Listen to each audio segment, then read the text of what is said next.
can all be seated. The jury is absent from the courtroom waiting for us outside, but before we come in, Mr. Garner, you wanted to raise some things on the record. Yes, Your Honor. I would like to revisit a couple of the motions in limine issues that I believe need to be revisited after the defendant's testimony yesterday. The defendant testified yesterday specifically about an incident where he was aware that Deanna, his last name, but Ariel's best friend, called him, quote, a monster. And the defendant testified that he believed Ariel was minimizing the affair, and it was that he was essentially spreading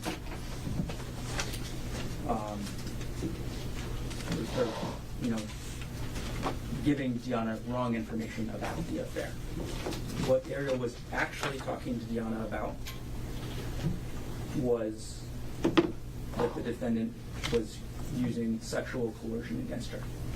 The defendant was demanding that Ariel have sex with him whenever he demanded.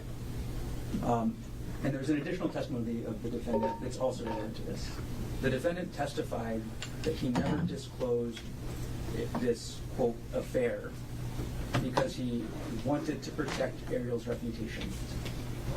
That was his testimony. That is not the truth, or that's not the truth in the state's mind, and it's not the truth according to Ariel's statements that have been disclosed to defense that the court pointed out.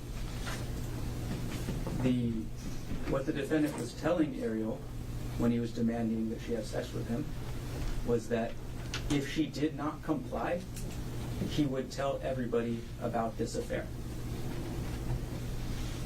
So when defendant testifies he didn't tell anybody about the affair because he wanted to protect her reputation, that's not the truth. And essentially what defendant was actually doing was holding this over her head to enforce his sexual demands. So we do believe that these two statements that the defendant testified to yesterday clearly make this evidence that was limited out relevant.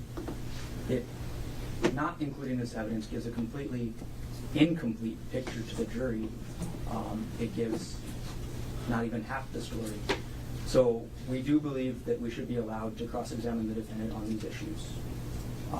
Additionally, the defendant introduced character evidence. The defendant introduced evidence of his character trait of meticulousness. According to the Hawaii Rules of Evidence, the state may rebut that character trait.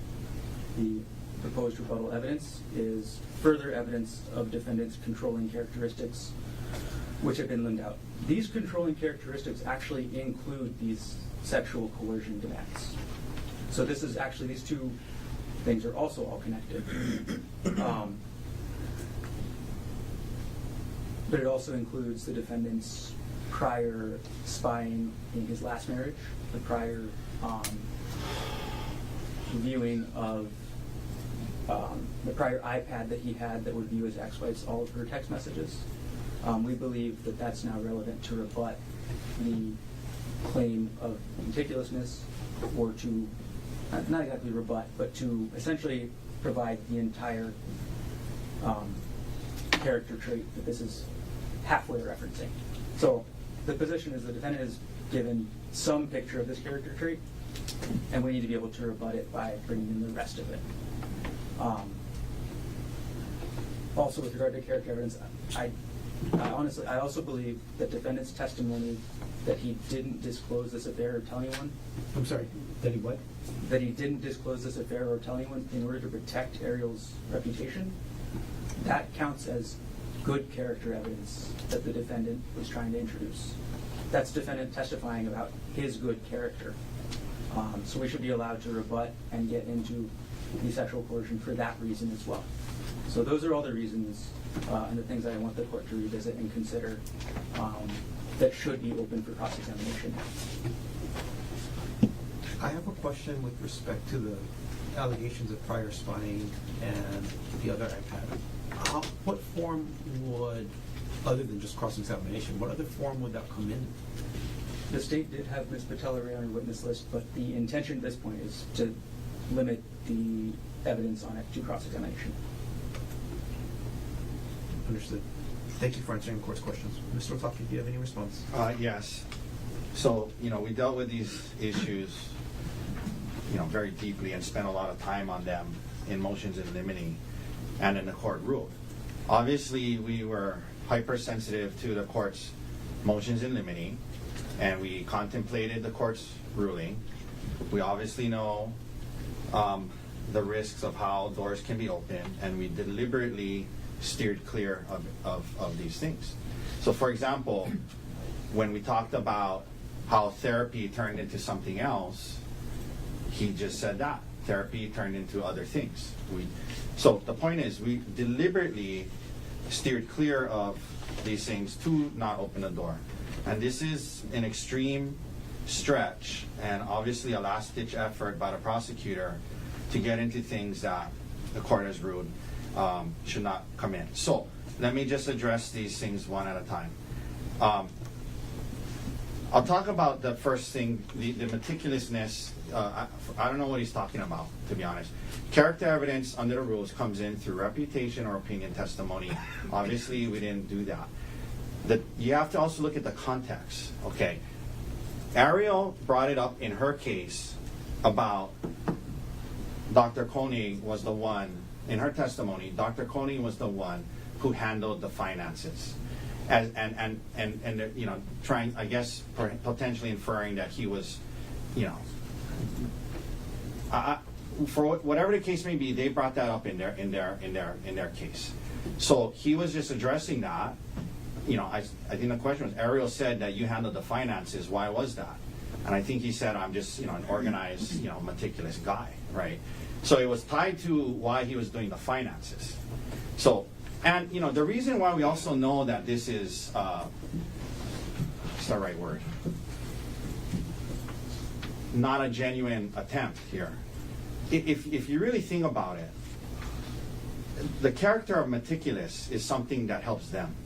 That he's maybe a meticulous planner of a murder or whatever, right? It doesn't help us to show he's meticulous, right? So that's how you know this is a false attempt here, because how does it hurt their case that he's meticulous, right?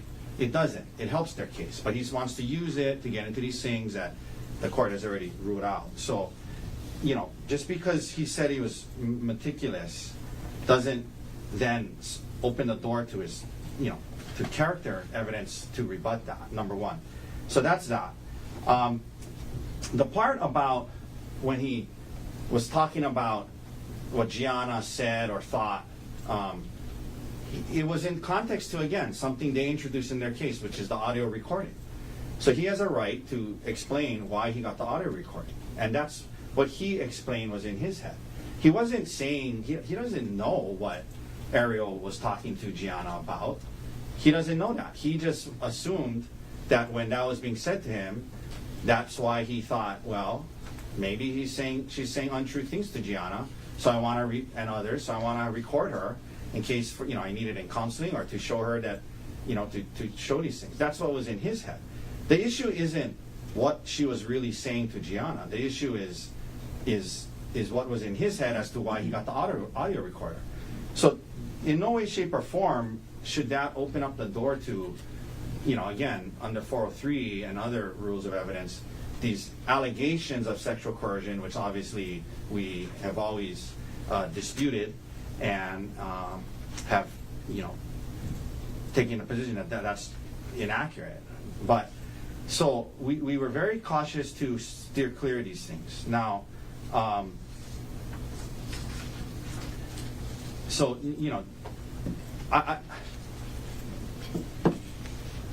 so that's what I say, Your Honor. This is very dangerous territory. We were very cautious to not open the door to these things, and he was talking about why he did the finances, right? Because he was meticulous and organized. Now that doesn't then open the door to, it wasn't character evidence for the sake of bolstering his character. It's a character that actually helps the state, not us. But we're explaining something that Ariel said, that he's the one who did the finances, and we're also explaining, that that's why he did it. So I'm not sure what the court is thinking on this. I'm happy to address any thoughts the court may have, but that's our position. Thank you. Go ahead, Mr. Carney, then I have a couple of questions. Sure. What we didn't address right there with Mr. Taka's arguments, and I'm sure the court will give him a chance to address this as well, is defendant's claim on the stand when he testified that he didn't tell anybody about this emotional affair because he wanted to protect Ariel's reputation. I want to make sure defense has a chance to I appreciate explain it. that as well. Yeah, I appreciate it. So when he was talking about that was early on, right? When he was saying, we were talking about it in San Luis Obispo, and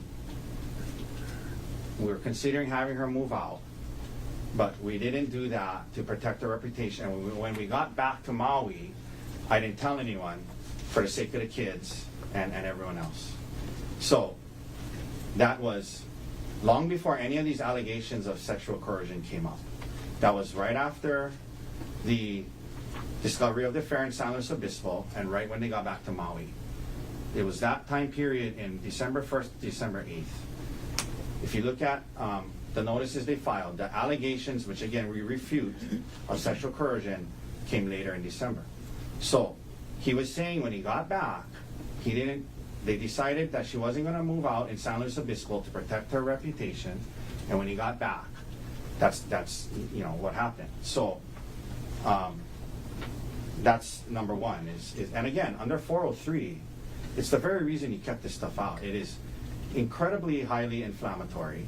It's going to create a trial within a trial, and it's the same. It's the exact reason he kept it out. And we were cautious to not try to somehow open the door, which we have not. I mean, we can also address things they brought up in their case that's can coexist with your ruling, and that's what we did.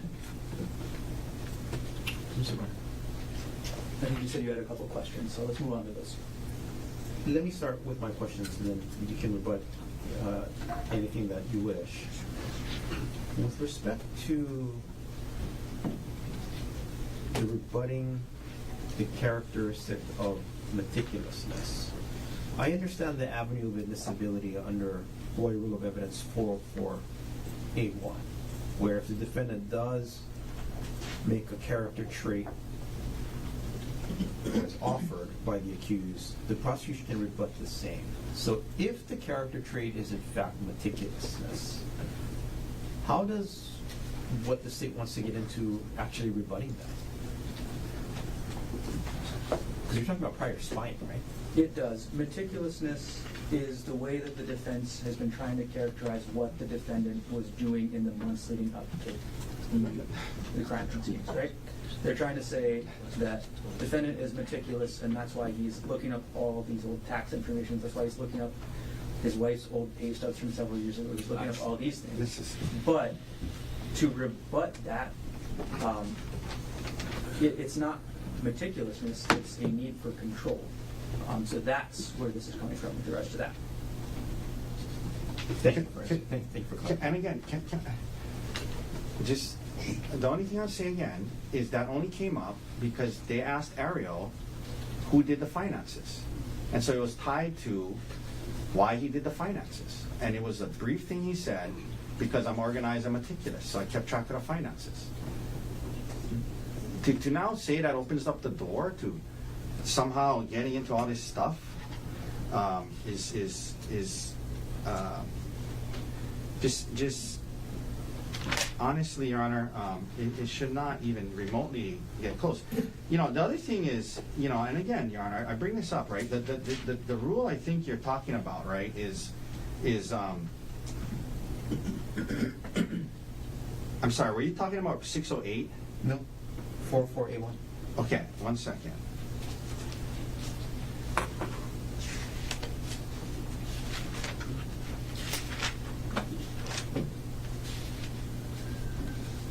Okay. Okay. 1 second.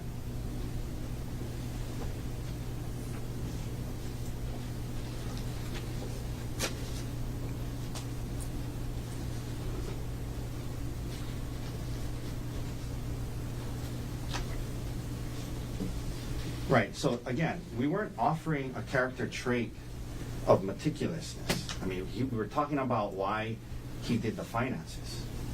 And, you know, the character evidence, like I talked about, it comes in through, you know, opinion testimony, reputation testimony. We weren't, you know, of a pertinent trait, right? Like, we could have called someone and said, you know, do you know him? Do you know him well enough to form an opinion? Do you know him well enough to know what his reputation is? What is your opinion on his characterness for violence, or whether he's a calm person, right? We didn't. That's offering a character trait to a pertinent character. I mean, to a pertinent trait. That's not what we did here. You know, I mean, to suggest that after they said he does the finances, and I asked him why, and he said, "Oh, because I'm just an organized, meticulous guy." That now that opens the door to all these allegations of sexual coercion and I mean, that's, I mean, on multiple levels, but not the least of which is 403, which is why you kept this out to begin with. And again, we're not.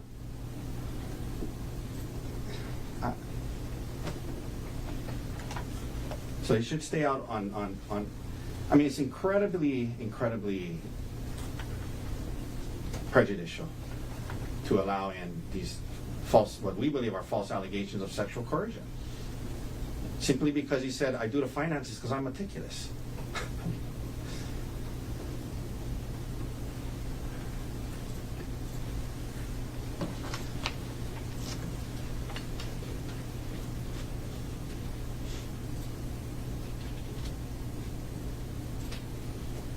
Anybody else want to add anything? Could I add? There's something that I thought of as we were talking there. And this is with specific regards to the character evidence part, the meticulousness, and the need to rebut that. Please. Here's an analogy. Let's say a defendant, we're not talking about this case, just in general, introduces character evidence that, hey, he's kind of a punchy guy. When in fact, the defendant has 25 prior assault convictions. When they introduce this minimizing character evidence, the full rest of the character evidence becomes relevant. That's the analogy I'm kind of trying to use to make sense of this. Does that make sense? That's what the state's argument is, at least. I understand the argument. Okay, just wanted to add that. And again, I believe the defendant's statement that he was trying to protect Ariel's reputation is completely different than the character evidence. Or it's connected, but it is significantly different. That was not offered as character evidence. This is just evidence that the state should absolutely be allowed to impeach the defendant on. Just the last thing I'll say, Your Honor, and I apologize, this is the rule I was looking for earlier. I thought it was in the 600s, but 405, right after 404. I'm sure you just read it, right? So that's how you offer character evidence. In all cases in which evidence of character or a trait of character of a person is admissible, proof may be made by testimony as to reputation or by testimony in the form of an opinion. We didn't offer opinion or reputation testimony under 405, so you don't even get to this 404 analysis. But that's, I think you understand our position, Your Honor. Okay. Counsel, thank you for the benefit of your thoughts. With respect to the position of the state that the proverbial door has been open to evidence of past sexual coercion on part of the defendant when he explains that a witness referred to him as a monster, or that he was trying to show his good character by not disclosing the affair to enforce his sexual demands on his wife. The court finds that while it may knock on the proverbial door, it's not open. And even if it was, the court's still concerned about the prejudicial value of the proposed cross-examination evidence under Rule 403. The court does find allegations of sexual coercion to be highly prejudicial. And while there is probativeness here, the court still finds the prejudicial value to substantially outweigh the probative value of the evidence. With respect to the prior spying on the iPad, the court is going to allow cross-examination on those specific instances of conduct. The character trait it's called meticulousness, but what it really is explaining is the lack of controlling environment or behavior that the defendant has exhibited, i.e. that he's peaceful. And I understand while it creates the impression, it doesn't have to offer the trait, but if it creates the impression as argued by the state, it does open the door under State versus Brooks, which is 123 Hawaii 456. It's a 2010 case. And on cross-examination, it can be inquired into relevant specific instances of conduct. So the court does find an avenue of admissibility under Rule 404A and 405A for the prior spying, and the court does not find, contrary to the sexual coercion allegations, that the prejudicial value substantially outweighs the probativeness. That's the court's ruling. Can I just be clear? Like, Yes. what exactly are they allowed to get into?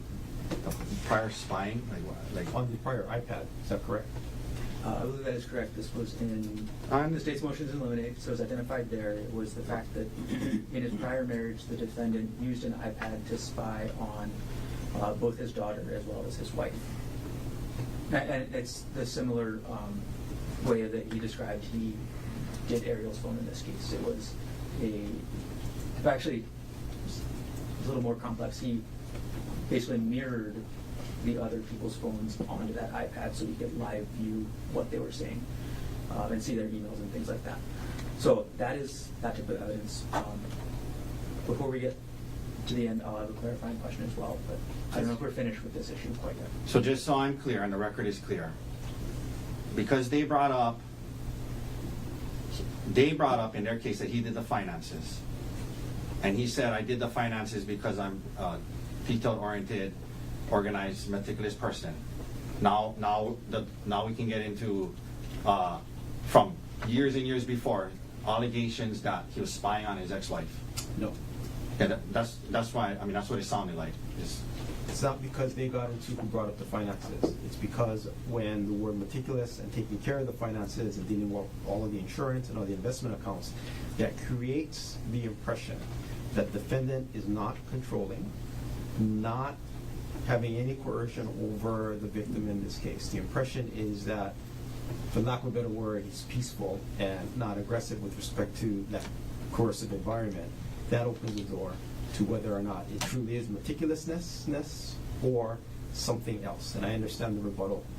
Can I just ask a clarifying question? Please. Isn't it by saying I take care of it because I'm meticulous and organized, isn't that kind of saying that because he has control over it? So I don't understand how I'm not, trying to argue with you, but I don't understand how that is trying to imply that he's not controlling.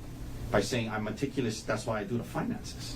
That's the part maybe I'm missing. Like how does that paint a false picture that he's not controlling? Like someone who does all the finances, all the taxes, all their life, that's kind of controlling of the finances. So I don't understand how now we're saying, oh, that shows he's not controlling, so now we can show that he's controlling. I mean, Controlling of only the finances versus controlling of the behavior in the relationship. what was at issue is who did the finances and why. You had a clarifying question, Mr. Martin? I do, and this is on the second issue we were discussing with the regards about the sexual coercion. At the motions in limine hearing, the court did rule sexual coercion is out, and I understand that it's still the court's ruling. The court did indicate at the motions in limine hearing that the defendant's sexual demands were relevant. So I want to confirm that that is still the court's ruling. That is, and that also came out on State's case in chief. Okay, I just want to confirm that I can still go into that. Yes. Well, and I'm just, again, we're going to be in a position where now what, he answers that and now we open the door to everything else? I mean, we have to be able to answer things they raise without it opening the door. Okay, so, I understand your ruling, but I'm just also, and if he wants to ask those questions, he needs to be able to answer it and explain it, and I know what's going to happen. Then he's going to say, oh, Judge, it opens the door to all this other stuff again. So I'm just saying, like, if he's going to ask these questions, and he needs to be able to answer them too, out of fairness. And it's not fair where he cannot answer it, or else if he answers it now, he opens up all these other allegations. So, I understand. I'm just... And to get to the specific part, so we can all be clear, to make sure whether I do ask the question or not, I can get into the sexual defense, or the defense. With Ms. Ariel Konig? Yes. Yes. The, I guess, question then that would be relevant to the defendant's testimony yesterday was whether he was holding the knowledge of this affair over her head while he made those demands. And I'm asking for clarification here. I'm not asking for any further argument about whether I should get into it. I'm asking for the court's clarification.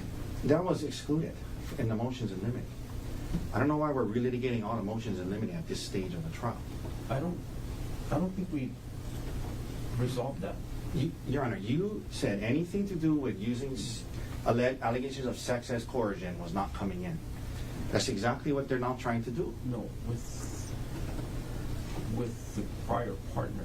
No, with Ariel Konig, you said any allegations that he was using sex as coercion as a way to was not coming in. And I agree with that. That's was, right. That was Thanks for reminding me. So I want to, I'm kind of pre-testing the question right now. But all I was asking was clarification for the court and putting on the record whether that question would be in violation of that term. It would. Okay. Thank you for I'm the sorry, clarification. it would be allowed? No, it would be violative. Oh. Violative of the limiting ruling. Thank you. Thank you. That's all I was looking for is the clarification. Because that's the coercion issue, right? Okay. Understood. Anything else we should take up? Not at the, I want to raise the issue. I don't think it's going to be an issue on cross. It might be in closing about tailoring. 100%. I was going to raise that issue too. Okay. Do you want to talk That there should not be tailoring questions or argument. But there shouldn't be. There shouldn't be questions and arguments. That's tailoring. Correct. Isn't that the current case law? Absolutely. The current case law is that general tailoring is not allowed. Tailoring about the defendant's presence at the trial is not allowed. Tailoring about the defendant's access to discovery is not allowed. But the defendant in this case used a very, very specific set of words when he testified yesterday. And I think the three of us all know what those words were. I have no idea what you're talking about. Who was the defendant testifying that he was under extreme mental or emotional distress? Okay, Are you asking if you can get into that issue of cross-examination? I would like to ask where he heard those words. I think you can ask them. Anything else? Nothing else. Okay. You said, I'm sorry, he can or he cannot ask? He can. Cannot. Can. C-A-N. Can. He can ask where he heard the words Sure. severe emotional distress? Yes. Anything else before the jury comes in? Nothing else. All right. If the jury's ready, you guys can count. Actually, I need a second, given the court's new ruling. If I Take can your send time. to my client. Okay, then we'll recess and we'll go off record.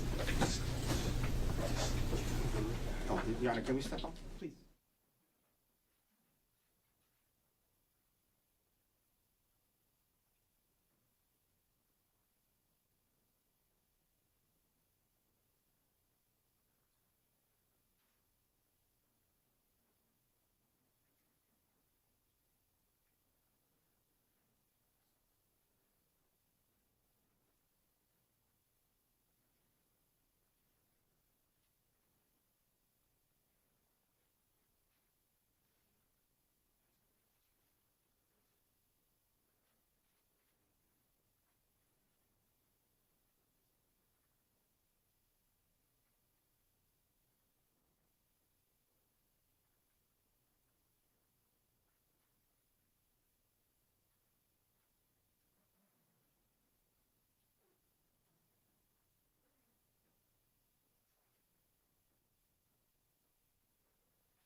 calling case number 16, State of Hawaii versus Gerhardt Konig, 1 CPC-25-373 for further jury trial. Appearances, please.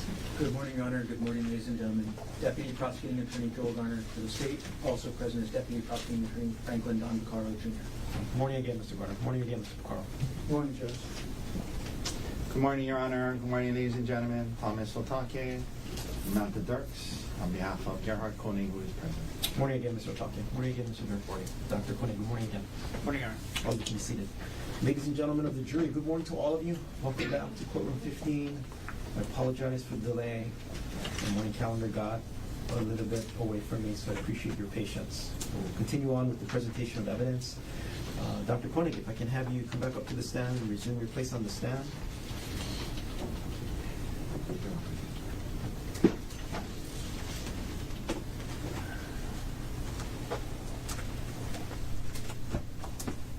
And you can have a seat. Dr. Konig, you're still under oath. Yes. Mr. Garner, whenever you're ready, you may begin your cross-examination. Thank you.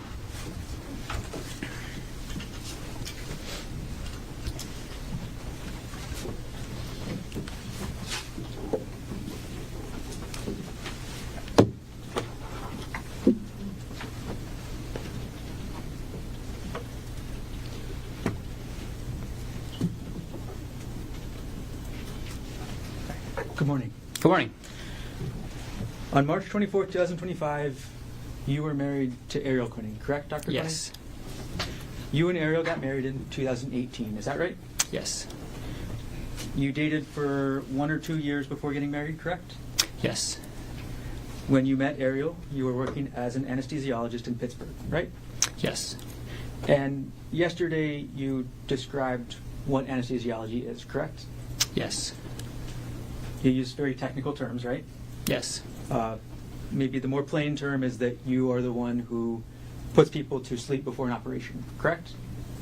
That's what people typically call it, yes. It's not actually sleep, right? It's not actually sleep, right? But you're the one that essentially puts them out, and then after the operation they wake up again, right? Yeah. That's part Anesthesiology of is a it. very specialized field of medicine, correct? Yes. You One decide. second. Could you just put the mic closer and keep your voice up so everybody can hear you. Thank you. Okay. You decide how much of each anesthesia drug to give a patient, correct? Yes. You give too little of the drug, and it's possible the patient could wake up during the surgery, right? Yes. You give too much, and the patient could never wake up at all. Is that right? That's correct. Ultimately, you're the one with that control, right? Yes. Now, you first became an anesthesiologist in Pittsburgh, again, right? Yes. And you testified yesterday that money is the main reason you moved to Pittsburgh, correct? No. Objection misstates his testimony. Overall, answer stands. Sorry. You testified that the cost of living in Pittsburgh was very important to you, correct? Yes. And money is very important to you, right? No, I wouldn't say that. Your testimony today is that money is not important to you. Not very important to me. Not very important. Okay. Now, while you were dating Ariel in Pittsburgh and eventually married to her, right? Yes. Okay. She went to graduate school while you guys were in Pittsburgh, correct? That's right. And she ended up working in the nuclear engineering field, correct? She was working in that field when I met her. And then near the end of 2022, you and Ariel decide to move to Oahu, right? To Maui. I'm sorry, Maui. And you moved and you closed on a house at 19 Pu'uehu Place on December 14th, 2022. Is that right? I don't remember the exact date, but it was around that time, yeah. The sale price of that house was $1.5 million, correct? That's right. And together you and Ariel had a down payment of $300,000, correct? That's right.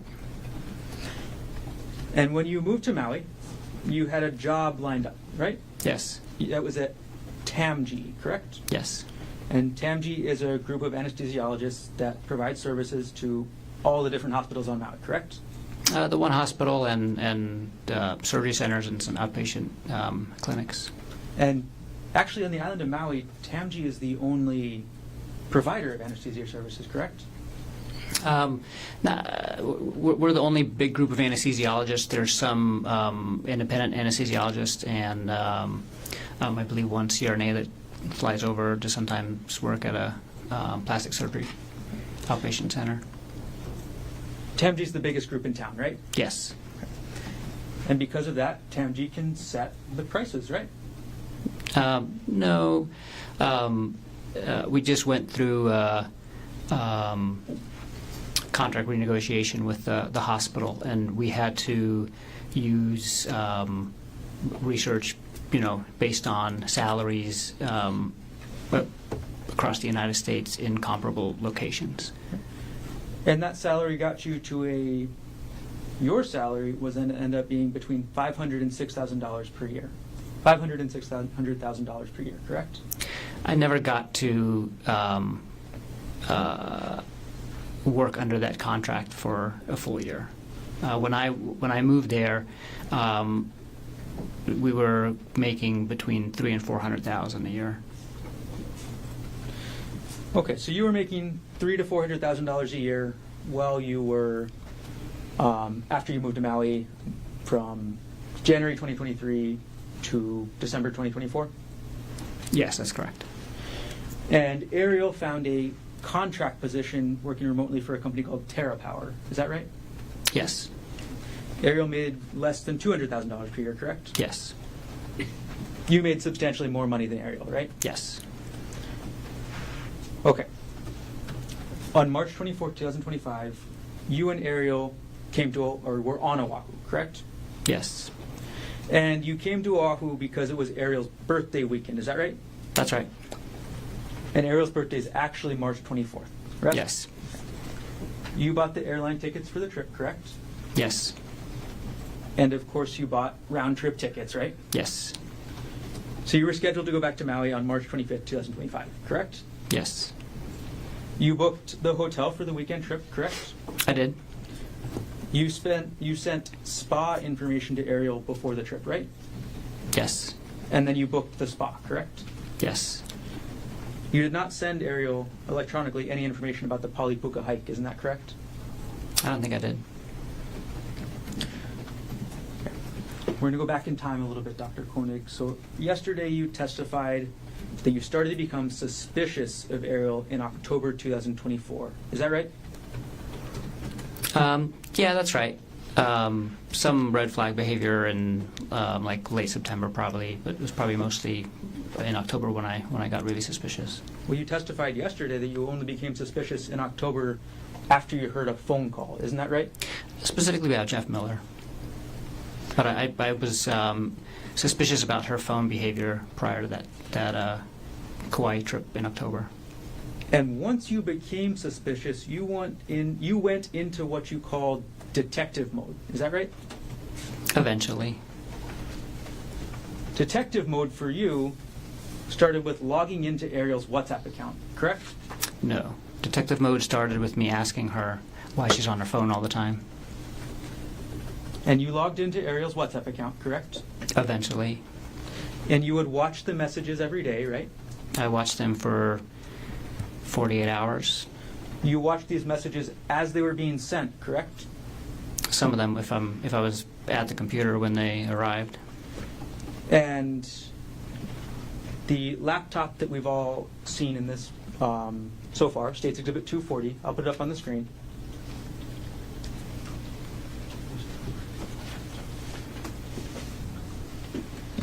is in evidence. Yes.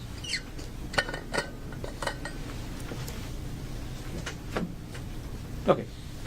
Dr. Konig, this is your laptop, correct? That's correct. Okay.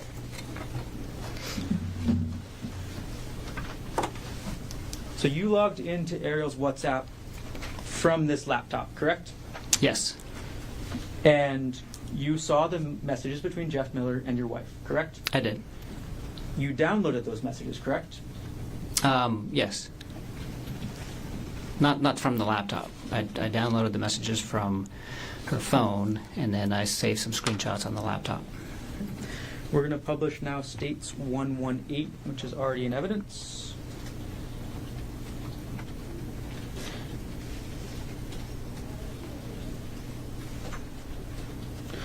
Okay, we have states 118 on the screen, Doctor. This is an email you sent to Bryant Bunting, correct? Yes. Okay, and the first attachment to this email is called screen time and deleted messages, correct? Yes. I'm going to go to page 2. This is the first page of that Word document, right? Yes. This is the Word document you created while in detective mode, right? Yes. And in this document, that picture at the top, and I'll zoom in, that's the screen of Ariel's phone, correct? Yes. You logged into Ariel's phone to take that picture, correct? Yes. You entered the passcode into her phone, right? Yes. You opened the application to show the screen time, right? Yes. And then you took this photo. Yes, I did. And then you wrote your thoughts underneath, isn't that right? Yeah, I took notes. You took notes, as you would do in detective mode, right? Yeah.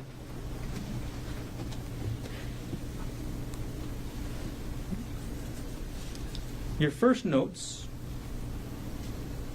were calculating the number of hours she spent on the WhatsApp app, correct? Yes. You calculated it and you did some division based on how many work days there were, right? I did. And then you speculated about phone calls, correct? Yes. Move on to page 3. Page 3 of this shows other screenshots you took of Ariel's phone, correct? Yes. And this is as other screenshots of every app that she was using, correct? The Screen Time app keeps track of all of the apps that you use, and I think there was probably more, but I just did the first 3 pages. You didn't stop with WhatsApp, did you? No. You looked into her entire phone, correct? No, I looked it down to 3 pages of the Screen Time app. You were in detective mode and you didn't look through her actual text messages?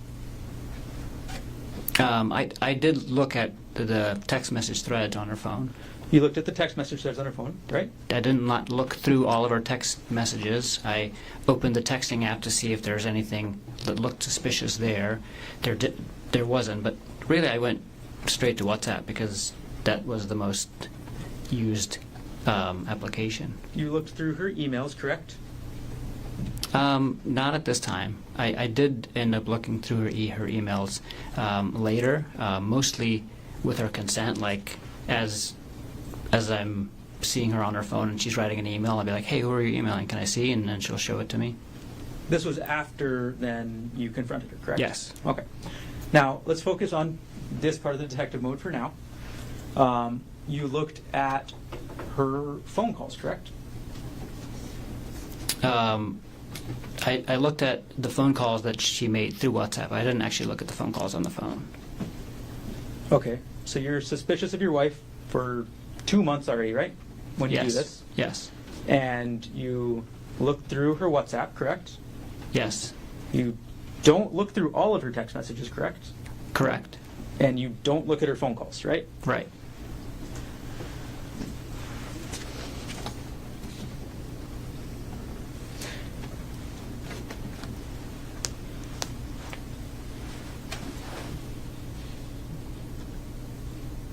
These are photographs of the screen of the phone, correct?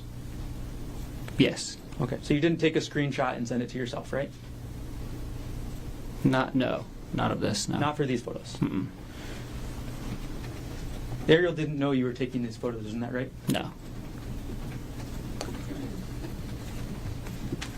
Okay, we're going to move on to page 4 of this document. Oh.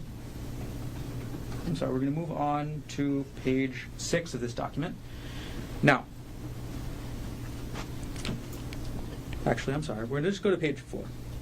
At the top of this document, this is still the Word document that we were talking about, right? Yes. Okay, it is called, again, Screen Time and Deleted Messages, right? Yes. So most of the page we're looking at is what you copied and pasted or downloaded from WhatsApp, correct? Yes. But the very top of this page says deleted messages from Sunday 12/1, parentheses, all deleted, right? Yes. You wrote that part. I wrote correct? that part, yep. Okay. So you were able to see and record all the deleted messages from Sunday, December 1st, 2024, correct? Yes. And you read these messages, right? Yes, I did. You read them, and starts out, we'll go for the first couple section. Mr. Miller says, good morning, right? Yes. He says, I hope you're getting some good sleep, right? Yes. And you talked about his sleep, correct? Yes. Then Ariel says, good morning, right? Yes. There's nothing sexual in these messages, is there, Dr. Konig? No. This is two people saying good morning to each other, right? Yep. And you were upset because in your mind, this is what spouses do, right? Say good morning. I wasn't upset that they were saying good morning to each other. I was upset about the entire relationship that they had. You were upset that they were talking at all like this? Not just about good morning, about the whole thing. About the whole thing, okay. Yeah. You talked about that they were sending each other links for music, right? I did talk about that. And those links are actually contained later on in this document, correct? They were in earlier conversations. Can't remember where they are in the document. We've moved on now to page 5 of States 118. Actually, we'll just keep moving forward. Okay, so we're on page 6 now, and you included a screenshot of the WhatsApp now, correct? Yes. And part of the screenshot, we'll zoom in, is your note at the very top says these are deleted messages from Tuesday 12/3. Correct? Yes. Okay, so far at this point in detective mode, you've looked at messages from 12/1, correct? Yes. You've also looked at messages from 12/2, correct? Yes. And now you're on to December 3rd, right? That's right. Okay. And December 3rd is the day that Ariel is going to San Luis Obispo, correct? Yeah, she was actually not arriving until the next day, but she was leaving Maui on that day. And then she had a layover in Arizona, correct? That's correct. And in this photo we're looking at here, Ariel is texting Jeff Miller about being on the plane and getting ready to go to sleep, correct? Yeah, that's one of the messages that's on there. So this is just the messages that were not deleted by the end of the day that day. So there's a lot more messages that happened during the day, but she had deleted them in different parts of the day. But yeah, the last message on this page says, I hope packing went well. I'm on the plane and ready to sleep. All right. And then your notes about what you think about these messages continue onto the next page, correct? Not really what I think about it. So I was keeping notes of when I took the screenshots and what I was seeing at the time, because the way the screenshots work on the computer is that I have to basically copy and paste the screenshot, and that takes some time. So sometimes in between me copying the page and pasting it into the Word document or somewhere else and saving it and going back, she had already deleted other messages. And so I would just take notes and say, like, this message was sent before I could screenshot it, or and then sometimes she would delete some of the messages, and then later she would go back and delete more, and so it created a very confusing bunch of screenshots that I had. And so I took notes to kind of help myself piece it back together at a later time, and if that makes sense. Yeah. Not really my thoughts about what I was thinking about the screenshots at the time. Do you understand? I was just taking notes of like the order in which that they came in, and so I could make sense of the screenshots later. And naturally you were upset as you did this, right? I had a lot of different feelings at the time, suspicious and sad, and not happy. Suspicious, sad, not happy, upset? Yeah, that's probably fair to say. Okay. All right, we're going to take this exhibit down. And again, this exhibit you actually emailed to a Mr. Bunting, correct? Yes. And Mr. Bunting was at the time your best friend, right? Yes. And One of my best friends, yeah. Mr. Bunting was married to a woman named Gianna, correct? Gianna. It's spelled with a D, but she's Brazilian. Okay. So he was married to a woman pronounced Gianna, correct? That's correct. And Gianna was Ariel's best friend, right? One of her best friends, yeah. So you send this email to Bryant Bunting on December 4th, 2024 at 3:33 p.m., correct? Yes. And that's before you leave for this trip, correct? Yes. And this is a trip that's going to include you, Ariel, Bryant, and Gianna, correct? Yes.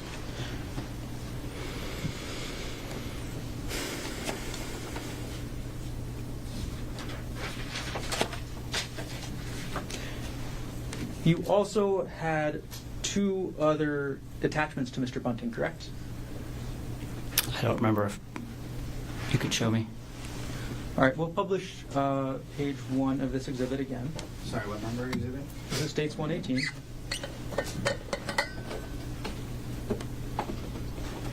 Okay, and we'll zoom in on the middle of the page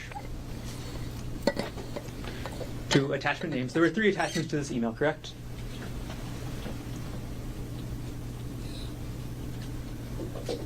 Yes. Okay, the first was screen time and deleted messages, right?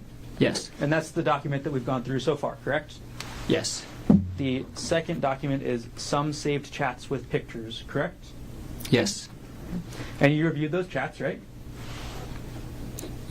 Yes. And you reviewed the pictures, correct? Yes. Nothing sexual in those chats, right? No. Nothing sexual in those pictures, correct? No. And the last file is chat.txt, is that right? Yes. And this is what you actually download from WhatsApp, correct?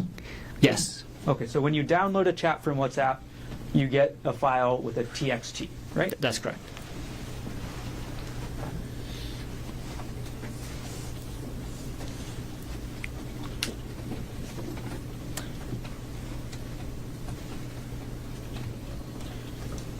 Now, you said already that you were upset when you were reading these messages, correct? Yes. You were upset that she was talking about her personal life with another person, correct? Yes. You're upset that she was talking about her kids, right? Yes. You're upset that she was talking about the kids putting stuff up on the Christmas tree, right? Yeah. I mean, in the context of the whole conversation, yeah, I was upset about that. And you're upset that your wife was keeping these messages secret from you, correct? Yes. So before you confronted Ariel, you emailed these documents to your friend Brian, correct? That's right. And you actually emailed these documents to Bryant, before you even got on the plane, is that right? That's right. So before you even talked to Ariel about this at all, you were already telling Bryant, is that right? That's right.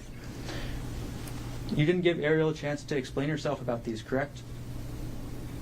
Not before I talked to Bryant that day, no. And you also told Gianna, correct? I did tell Gianna the next day that I was suspicious that she's having an affair. So you told Ariel's best friend about your suspicions before you told Ariel, correct? A few minutes before, yes. You did that because you wanted Gianna and Bryant on your side, correct? That's not correct. You wanted Ariel's best friend to hear about this emotional affair from you, right? No, that's not correct. You didn't want Gianna to hear about this from Ariel, correct? That's not true. Well, you told Gianna first, isn't that right? That's right. You wanted Gianna and Bryant to judge Ariel, correct? That's not true. You wanted to isolate Ariel from her best friend, isn't that right? That's absolutely not true. So after you tell your best friend and Ariel's best friend about this, that's when you actually confront Ariel, correct? That's correct. And you're upset, right? That's not the primary feeling at the time. I was feeling a lot of other feelings, but I was also upset. You were mad, right? I was not mad. You were not mad when you confronted your wife about these messages. I was upset. Okay. It's natural to be mad in this sort of situation, isn't it? You could be. And in this confrontation, you called Ariel a lying bitch, right? I did call her that at some point, not in the beginning of the disclosure. You called her a whore, right?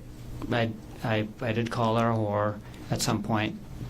Again, I think within like the first 24 hours and not during the initial disclosure. And after this all came out, after you confronted Ariel, called her a lying bitch, called her a whore, you wanted her to move out of the house. Is that right? That's right. You used an example yesterday where you talked about somebody else moving out for about 3 months and staying in a hotel, correct? That's right. And that's what you wanted Ariel to do, right? No. You just said you wanted Ariel to move out of the house. Isn't that right? Yeah, but you just asked if I wanted her to specifically move into a hotel for 3 months. I had no... I did not want her to move out of the house for 3 months and go live in a hotel. You just wanted her out.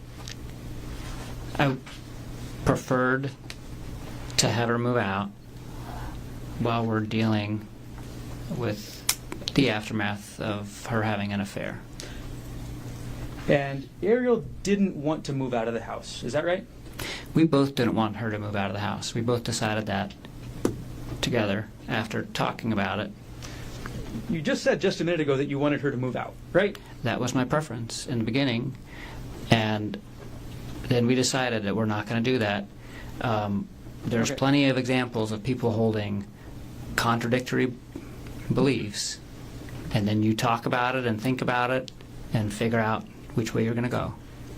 Dr. Konig, Ariel's children were 4 years old and 18 months old at the time that you wanted her to move out. Isn't that right? That's correct. No mother would want to move out of the house with their kids that age, would they? I wouldn't think so. But that's what you wanted, right? I wanted her to move out of the house for us to deal with the affair, and I didn't want her to move out of the house and harm her children. I wanted both. Now, another thing that you wanted is you wanted Ariel to quit her job, right? That's right. And this is the remote worker job that she was able to find on Maui, correct? Yes, There are no nuclear power plants on Maui, right? that's correct. So if Ariel wanted to stay in her career and advance her career, she had to work remotely, right? That's correct. If you were to stay on Maui, right? Yes. And once Ariel quit her job, as was your plan, she would have been 100% dependent on you and your salary, correct?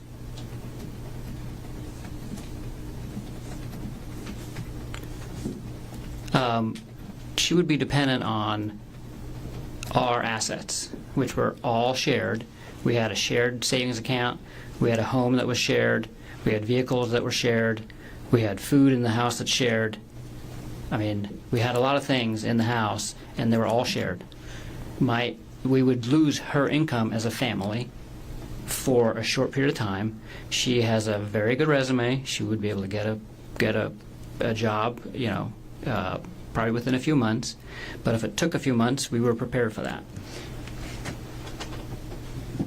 When Ariel quit her job, as was your plan, you would be the only breadwinner, correct?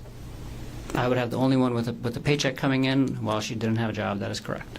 She would be dependent on you and your goodwill to keep a roof over her kids' heads, right? No. She would be dependent on you and your paycheck to keep her kids fed, right? No. You wanted Ariel to give up her career, correct? No. You wanted to make sure Ariel never had contact with Jeffrey Miller again, right? That was my strong preference, for her to not have contact with Mr. Miller ever again. And in order to do that, you wanted access to Ariel's phone at all times. Is that That is right? absolutely not correct. You actually had Ariel's phone in December 2024, isn't that right? I wouldn't say that. Like, her phone, at many points in time, I had her phone in my hand. I would not characterize it the way you just did. And you monitored her communications in December 2024 after you confronted her, isn't that right? I, on several occasions, asked to see who she was communicating with, and she would show me. And the only time that I monitored her communications was for 48 hours when I was watching the WhatsApp messages, and most of those I was watching on my computer, not on her phone. So today you're saying you were only monitoring her communications a little bit, right? I don't know what you mean by a little bit. I just described to you how I was monitoring her communications. Yesterday you testified about what you thought Ariel needed to do, isn't that right? That's correct. You testified that she needed to, quote, proactively give up privacy, correct? Yes, And you also said that she needed to be okay with giving up her privacy. Is that right? that's right. That's what you wanted, right? That's what I wanted. She didn't end up doing that, did she? No. And that upset you, right? Although she did do it. She did do it initially. She did it in San Luis Obispo, and she did it for a very short period of time in Maui, and then sporadically again in December. And honestly, she changed her behavior. So in January, February, March, she was not, like, I didn't feel like she was hiding her phone from me anymore. I didn't feel, and I knew her passcode hadn't changed. So she was doing a lot of those things. You knew her passcode hadn't changed, right? You just said that. That's right. The only way to know that is by testing it, right? No, you could also see them put in their passcode. And when somebody's sitting next to you and they're not hiding their phone, you can easily see who they're writing, what they're saying. You can easily see their passcode. And if somebody's not worried about sharing the passcode with the person sitting next to them, you're basically showing it to them, and that's what was going on. So you watched what Ariel was doing on her phone in person, right? Yes.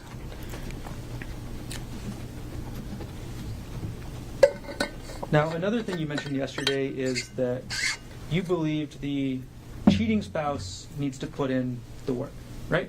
That's not what I said. You testified that the cheating spouse needs to put in the work, right? You said that. I wouldn't characterize it like that. I would not say the work.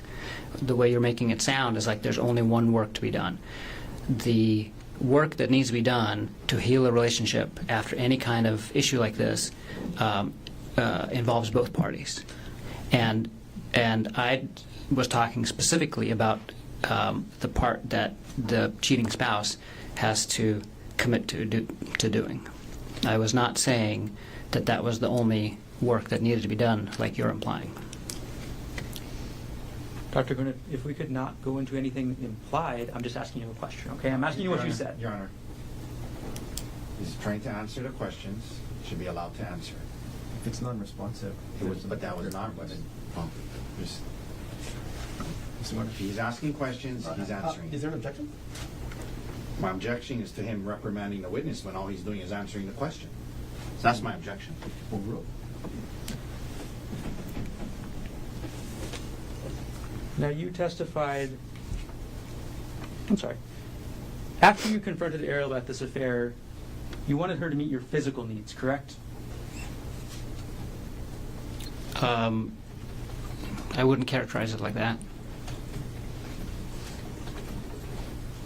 You wouldn't characterize it as Ariel being unwilling to meet your physical needs, would you? I would characterize that I was in a relationship with Ariel for 8 years, and we had a physical relationship, and I had physical needs as part of that physical relationship prior to me finding out about the affair, and I had physical needs after the affair as well. Okay. And she's a regular, we're talking about sex here, right, doctor? No, I'm talking about physical intimacy with the person that I love the most, which includes sexual and non-sexual intimacy. You believed that Ariel should meet your sexual needs after you confronted her about this affair, correct? No. You don't believe that? Your Honor, can we approach? Sure.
Dr. Konig, after you confronted Ariel, you needed her to meet your sexual needs, correct?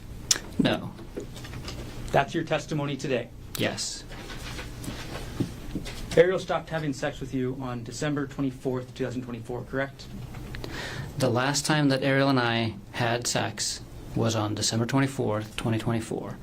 We did not have sex after that, and we both decided not to have sex after that. You're upset that she wouldn't have sex with you, right? That is not true.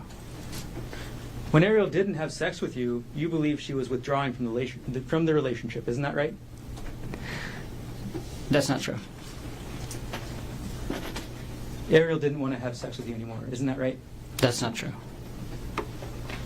Ariel was unwilling to quit her job, right?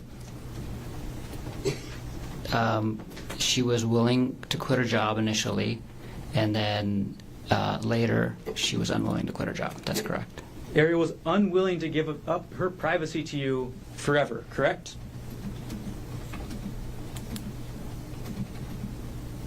Yeah, that's right. Ariel was unwilling to move out of the house and away from her children, correct? Yes.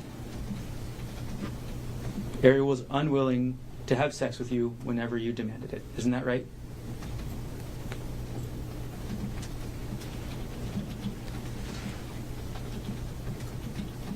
Can you ask the question again? Ariel was unwilling to have sex with you whenever you demanded it. Isn't that right? I never demanded sex, so that's not right. Now, you were 46 years old at the time this was happening, right? That's correct.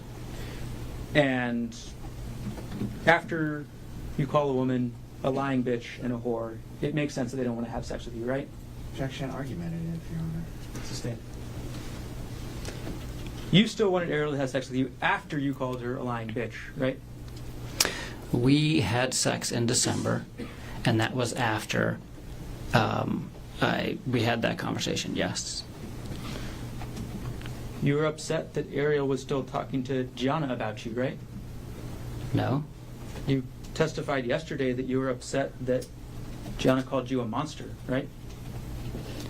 I was upset. Well, that made me suspicious of how Ari was characterizing both the affair and our relationship at the time to Gianna. And this is after you wanted to have Ariel move out of the house away from her kids, right? Actually, this was during. At the time that she made that comment, we were in an argument where I was asking her to move out. At the time she made that comment. Is this the argument you mentioned on December 26, 2024? Yes. Okay. That went into December 27th. The argument went into December 27th? Yes. Okay. So this argument happens. You're still mad, right? And again, I wouldn't characterize my emotion as mad. Whenever we talked, I was certainly upset. and but not mad. This argument where Ariel told you that Gianna called you a monster, this is after you told her to quit her job, right?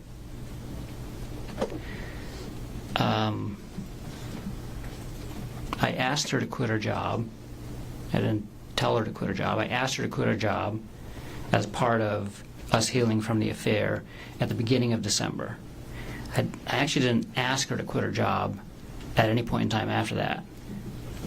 I had asked her to give me updates on how the job search is going, but only in like probably the first couple weeks of December, and then we never talked about it again. Like, it was obvious that she wasn't looking for a job anymore, and at that point in time we were discussing other things in the relationship. So the last time I had asked her to quit her job to help us heal from the affair was in the beginning of December. So your testimony today is you just let this go? You just let this go about her job? She had misstates his No, I did not let it go. I put a pin in it, basically. I put that issue on hold while we were dealing with other things in the relationship. We're going to go back in time a little bit, Dr. Konig, back to early December. You looked up somebody called Andrea Miller on LinkedIn, is that right? That's right. LinkedIn is a social media site used for professional networking, is that correct? That's correct. And you need a specific type of account or access to a type of account to find out the email for another person, correct? I don't use LinkedIn very often, so I'm not sure whose email addresses you have access to and whose you don't, without certain features of the program. Well, on December 5th, 2024, you actually purchased what's called a Sales Navigator Core account on LinkedIn. Is that right? Yes, I signed up for a free trial of that feature of the LinkedIn account, specifically to get access to Andrea Miller's email account or email address. So you signed up to find Andrea Miller's email address, Yes, I did. right? And you found her email address, correct? Yes, And on December 6, 2024, at 8:24 a.m. Hawaii time, you sent an email to Andrea Miller, correct? I don't remember the exact date or time, but that sounds right. And yes, I did email her. Okay, we'll put States Exhibit 108 already in evidence up onto the screen. This is the email you sent to Andrea Miller, correct? That's correct. You sent it on December 6, 2024 at 8:24 a.m. Is that right? That's right. The address too is the email address that you found from Andrea Miller from LinkedIn, correct? Yes. That's her work email address, right? I don't know. Kyndryl is a financial services company, correct? I don't know.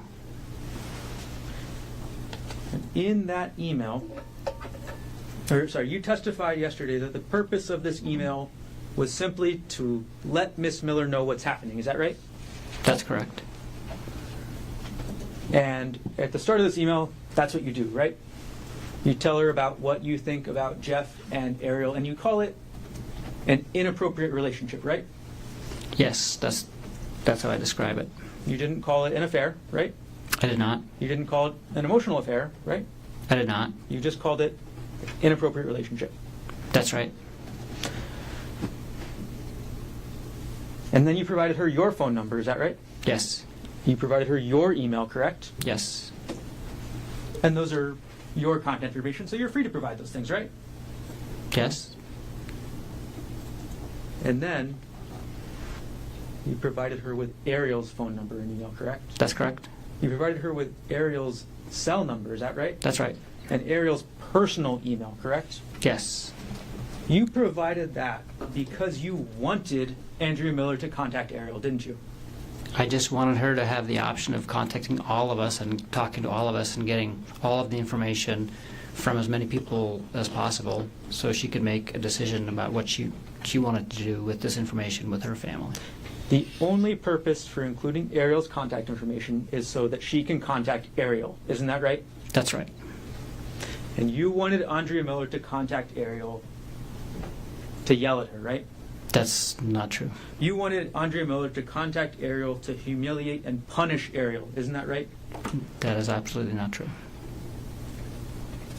You offered Andre Miller the text messages, correct? I did. All right. I don't know if I did or not. I don't think I offered it to her. I just said I You just said, I can share with you what I have can if share you with would like. Yes, Right? yes, I did. You also sent Miss Miller a contact request through LinkedIn directly, correct? That's correct. Andrea Miller never replied to your email, isn't that right? That's right. Andrea Miller never replied to you on LinkedIn, isn't that right? That's right.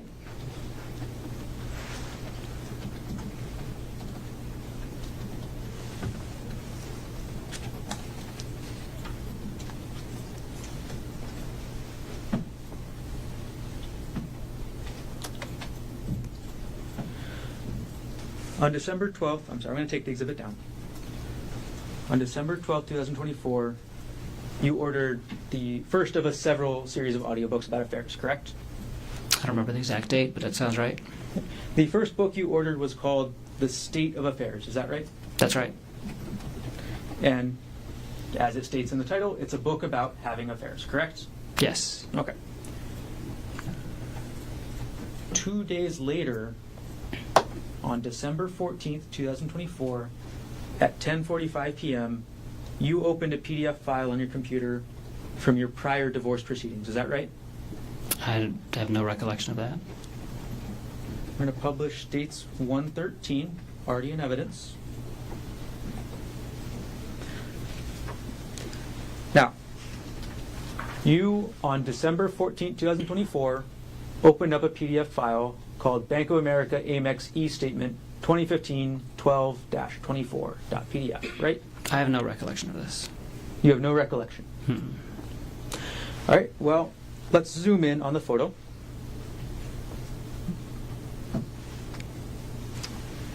The file system last access date and time of this document was December 14th, 2024 at 10:45 p.m., correct? I can see that, yeah. Do you agree with that? I agree with that. Let's go to the file path, Dr. Konig. This is under the username G. Konig, correct? Yes. That's your username, right? Yes. Your files are contained under that username. Is that Yes. right? The next folder is the Dropbox folder. Is that right? That's correct. You use Dropbox, correct? I do? You have a Dropbox that has subfolders in it, correct? Yes. The next subfolder is called JPR. Is that right? That's correct. That's a subfolder that you created, correct? Yes. That's a subfolder that means Jessica Patella Ray. Isn't that right? That's correct. And under Miss Ray's subfolder, or Miss Patella Ray's subfolder, you have a separate subfolder called Divorce. Isn't that right? Yes, I created that. You made that folder, correct? Yes. And in that folder, there's another folder, right? Yes. And that's for 2016-04 hearing. Isn't that right? That's right. This is a hearing about your divorce from April 2016, correct? Yes. And the last subfolder is supportive documents. Isn't that right? Yes. And in that supportive documents folder, the supportive documents are for this April 2016 hearing, correct? Right. These are the documents that you want to bring to your divorce hearing, right? Yeah. And the It was a long document- time ago, but that was probably all the supporting documents that my lawyer needed for that hearing. And this was a Bank of America Amex statement from 10 years prior. So It's a long time ago. I have no recollection of looking at a Bank of America Amex statement from 10 years prior on this date. I don't remember doing that. You don't remember at all. Mm-mm. And I mean, it says file system last access. I don't know if that gets triggered if like a file is copied or something like that, because I was looking through the documents when they were presented into evidence earlier in the week, and there were a few that I did not recall accessing on those times. Many I do recall accessing. But this one But about this is- divorce, this is you're what- saying you don't. I don't recollect accessing that. No. Now, on December 14th, And I can't think of a reason why I would have. you can't. There's no reasonable reason for you to be accessing this. Is that right? There's no I can't think of a reason why I was looking at a Amex statement from 10 years prior on December 14th, 2024. This is a document that you needed to prepare for your prior divorce, correct? Correct. This is in the middle of December 2024, correct?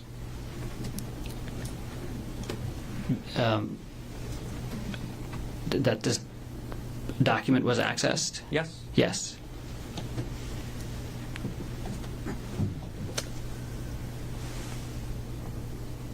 Now, the very next day, we'll take this one down, and we're going to go chronologically.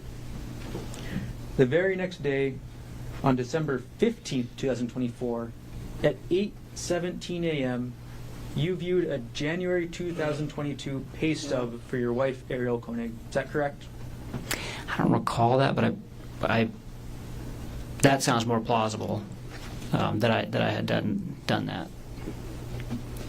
But I don't specifically recall that date and looking at that document.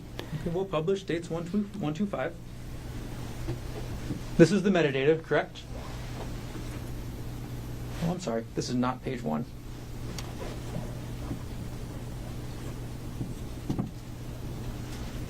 All right, publishing page 1 of states 125. Okay. The last access date is December 15th, 2024 at 8:17 a.m., correct? That's correct. Okay. And the file path for this is looking through your 2022 taxes. Is that right? It's ours. So we have a shared folder on Dropbox called The Big Love Party and Other Super Fun Stuff that I created when we were planning our wedding. And so this is a shared folder on Dropbox that both Ari and I have access to. And this is in the taxes folder within the shared, because I put all of our shared financial information in the shared drive that she has access to, and she put things that she wanted to share with me in it as well. And so this is in our shared taxes folder, and it's in specifically a subfolder that's for her pay stubs. And so you wanted to look up Ariel's pay stub from January 2022, and you wanted to look that up on December 15th, 2024. Yeah, that seems more. The only information more contained in this plausible. document is about Ariel's pay from 1 month. Is that right? That's correct. Okay, it's simply just a pay stub telling you how much she got paid, right? Yes. Okay. Do you want me to go to the pay stub so you can see? No. We'll take the exhibit down. And you're looking at this pay stub the day after you're looking at this document from your prior divorce. Isn't that right? No, 'cause I don't recall looking at that Amex statement. So you just don't recall again? I don't recall looking at that Amex statement at all. You tell me where there's a convenient break, Mr. Garner. Okay. We're getting close. All right. We're going to keep going forward in time. December 18th, 2024 now. You purchased your second audiobook. Is that right? I think you've already mentioned 2. Isn't this the 3rd then? I mean, I don't remember. I purchased many audiobooks, but I think we've already talked about 2. So far we've talked about the state of affairs. Is that right? That's right. Which other book? did you Oh, talk okay. about? Okay. So this must be the second one. I don't remember which order they're in, but I know I purchased multiple. Okay. Let's just put up the exhibit so we're not confused about the order, okay? Okay. States 106. All right, publishing page 2. Okay. This book you purchased on December 18th, 2024 at 9:30 a.m. Is that right? That's right. Okay. And this book is called After the Affair, the 3rd edition, correct? Yes. Okay. And then on the same day, you purchased the 3rd book, correct? We'll go to page 3. This one you bought on December 18th, 2024 at 11:48 a.m., correct? Yes. Okay. And this is the one you mentioned in your testimony yesterday, How to Help Your Spouse Heal from Your Affair, correct? That's correct. There was 2 books with the same title, actually, that we both listened to. Got it. So there's actually a second book with the exact same title, right? That's correct. Okay, and that book's on page 4 of this exhibit, correct? That's it. Yep. Okay, and you purchased these on the same day, although you purchased the second one later in the afternoon at around 2 p.m., correct? Yes, that's what it looks like. Yep. Okay. 2 books with exactly the same name, right? Yes. That could get confusing if you want to talk about them, right? Yes. Take the exhibit down.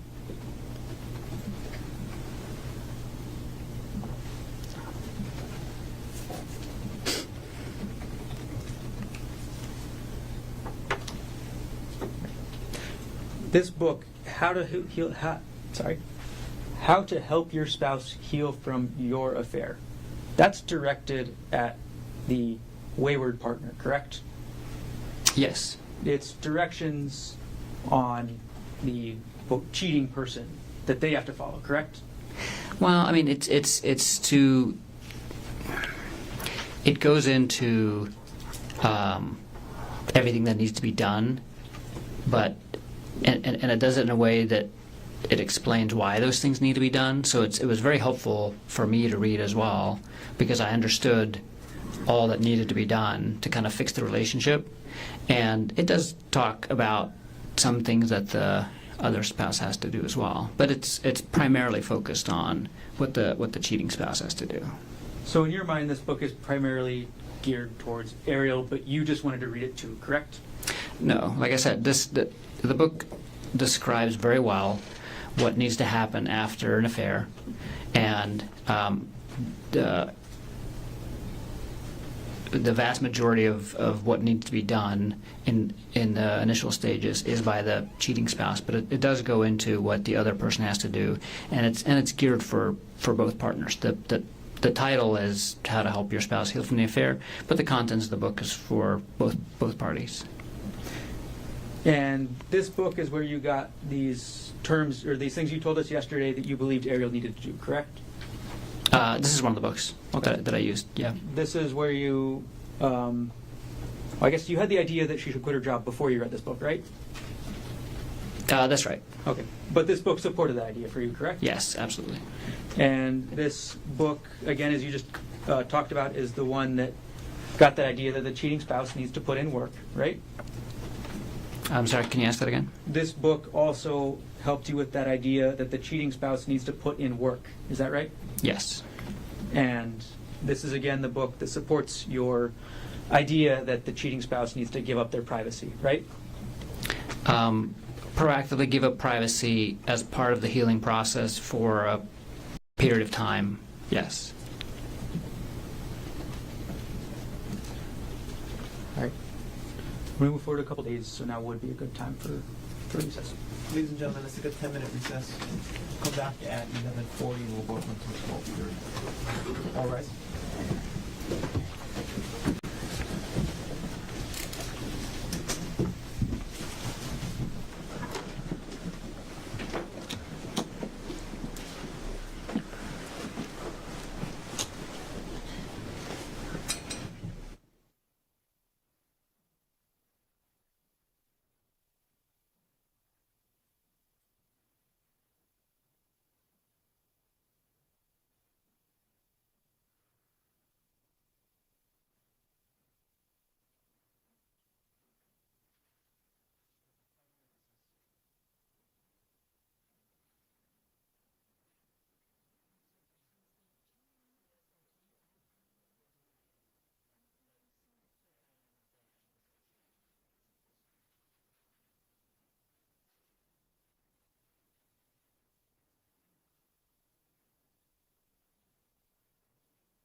This is Gerhardt Konig, 1CBC-25-673.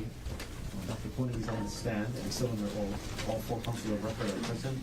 All jurors are back in the courtroom. Mr. Garner, can we continue on with the cross-examination? All right, Dr. Koenig, the last question I asked you was about December 18th. Now I'm going to move forward a couple days to December 21st. Okay? Okay. On December 21st, I'm going to publish December 21st, 2024 at 2:49 p.m. You opened a PDF file on your computer that was a November 2022 retirement account statement for Ariel. Is that right? I don't recall doing that specifically, but that sounds like something I would do, yes. That sounds like something you would do is what you just said? Yes.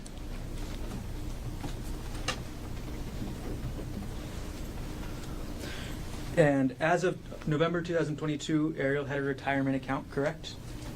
Yes. And that retirement account, again, as of 2022, was valued at $191,439, correct? I don't remember that exact number, but that sounds about right. Was that number Is this accurate? Yeah, yes. And in November 2022, you were the primary beneficiary of that account, correct? That's correct. That means that if anything happened to Ariel, you would get that money, right? Yes.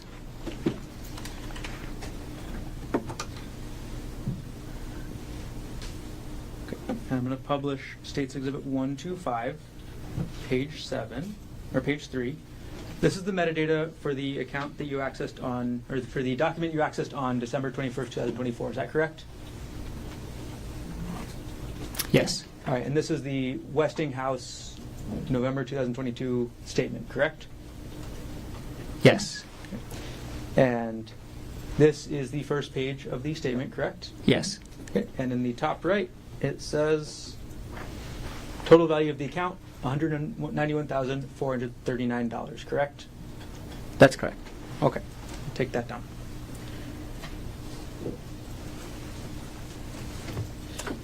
December 24th, 2024, at 3:36 a.m., you accessed a document from 2018 on your computer, correct?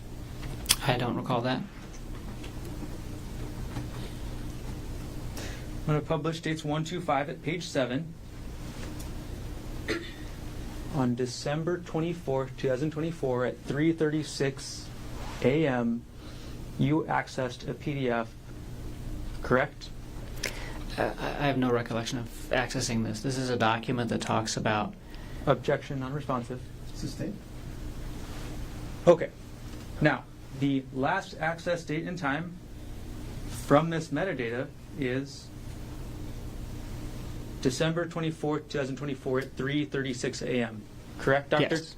Okay. And the file is located in a folder called Pit or Dropbox/RE/Pit tuition benefits, correct? That's correct. And the specific document discusses the tuition that paid for Ariel's master's degree, correct? I don't. That's part of it. Until I see the document, I can't tell exactly what it is, but I think it talks about, because I was Go to page 8. Well, can you let him finish? Go ahead. I was an employee of University of Pittsburgh, and through that we got some benefits that helped pay for her MBA that she was doing at University of Pittsburgh. So that's just what I asked, right? Well, is there a question? What's the next question? That is the question. Is that what I just asked? Can you remind me what you just asked? I asked if the document was about how the education benefits from Pittsburgh that paid for Ariel's graduate degree. Yes, that's correct. Okay. Now I actually have the document on the screen, right? Yes. Okay. And your benefits from working at Pittsburgh, at the University of Pittsburgh, paid for Ariel's education, correct? Not completely. It defrayed some of the costs. And this document is how you started that process to get parts of her master's degree paid for, correct? Yes, that's the application form, I believe. The title of this document is Request for Education Benefits form for a spouse/domestic partner, correct? Yes. Okay. And again, you were looking at this document at 3:36 a.m. on December 24th, correct? I have no recollection of looking at this document in December. I don't know why I would be doing it at 3:36 a.m. Okay. And December 24th, obviously Christmas Eve, correct? Christmas Eve, like Christmas Eve morning. It's the basically. middle of the night. Middle of the night, right? Yes, right? Yes. 3:36 a.m. and you have no idea why you would be looking at this document, right? No. You have no idea why you would be looking up the benefits that Ariel got from your job, right? Right. On December 24th, 2024, at 3:36 in the morning, you were upset about this emotional affair, correct? No. You were I was thinking probably sleeping. that you paid for Ariel's education and this is how she repays you, right? No.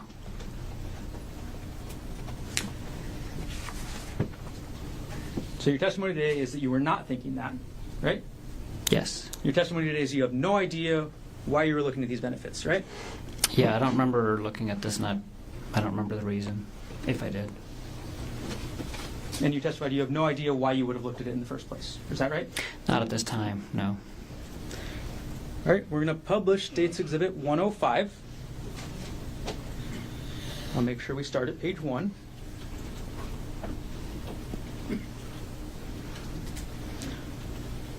All right, publishing States 105 at page 1. This exhibit is your Reddit internet history, correct, Dr. Konig? Yes. This is from December 24th, 2024 at 4:34 a.m., correct? Yes. And you're looking at a website or a web page titled Lying Again. Isn't that right? Yeah, that sounds plausible. This is less than an hour after you're looking at those education benefits. Isn't that right? It's an hour after the timestamp, but I don't recall looking at that tuition benefit. But I do recall being on Reddit in December, and I can't remember exactly when and where. But maybe I was up at 4:30.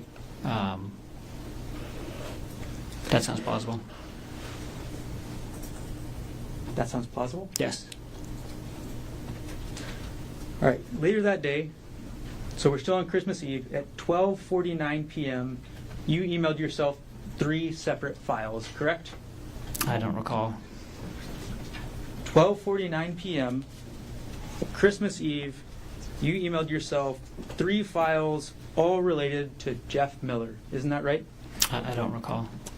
We'll publish dates 119, the first page.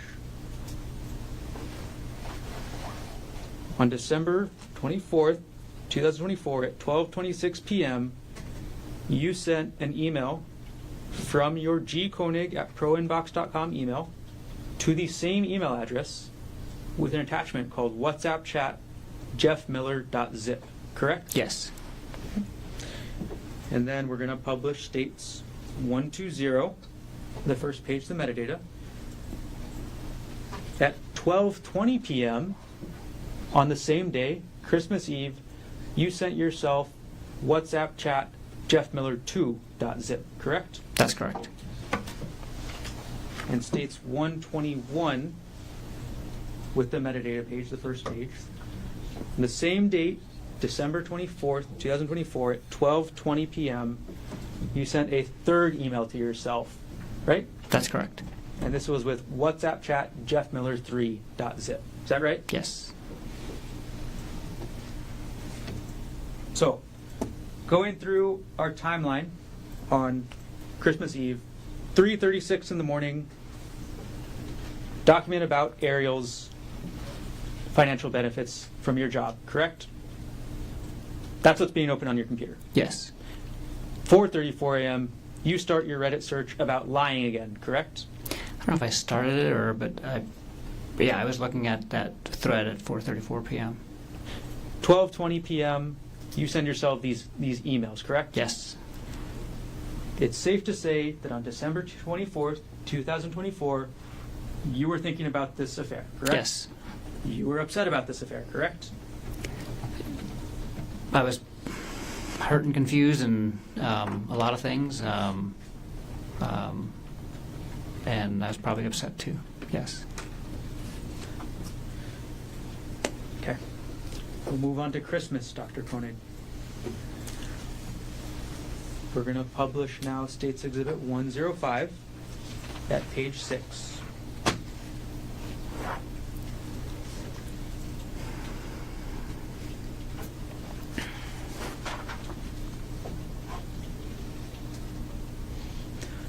Okay, now it's on the screen. At 3:23 a.m. on December 25th, 2024, you go back to that Reddit website, correct? Yes. This is Christmas now, right? Yes. Christmas Day, 3:23 a.m., you're on Reddit, right? Yes. And you look at Reddit around that time, 3:30 a.m., for a couple different posts, right? I don't remember, but that sounds plausible, yeah. And then later in the day, the afternoon now at 2:16 p.m., you go back and look at another Reddit post on the same subreddit, correct? I don't recall the exact date and time, but that sounds plausible, yes. On December 25th, 2024, at 2:19 p.m., you went to a Reddit page with a post titled, "Can't have physical relationship with WP anymore." Isn't that correct? I don't recall, but it sounds plausible.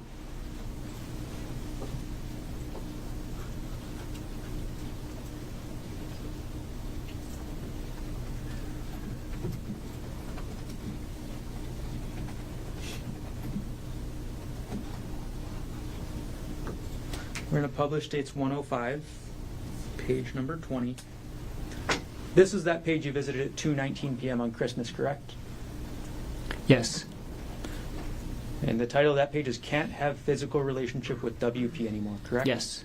WP is wayward partner. Is that right? Yes. And in your relationship, in your mind, the wayward partner is Ariel. Is That's that right? correct. So you're thinking about the physical relationship at this time, correct? That's one of the things, yeah, that I was thinking about and reading about. Just a few minutes later, you search a term on Reddit called Darvo, correct? I don't recall when I did that, but I do recall searching for that term, yes.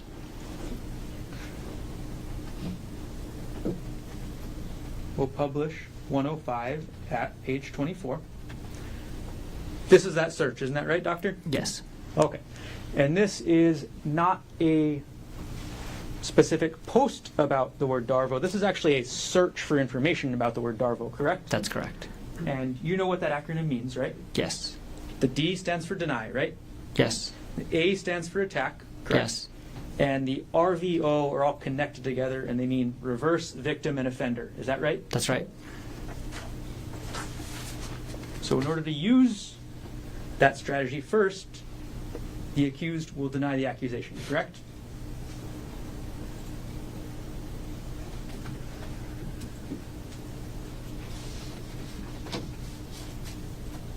Oh, I'm sorry, can you ask that in a different way or clarify? The first step under the D in deny means the accused will deny the accusation, correct? I mean, Darvo refers to a thing that Objection, non-responsive. He's answering a question.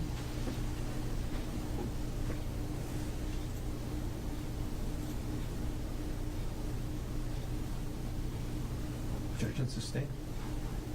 Can you ask the question one more time? The D in Darvo, Stands for deny. and the first step is, or that means that the person accused will deny the accusation, correct? That's correct. The A stands for attack, right? Right?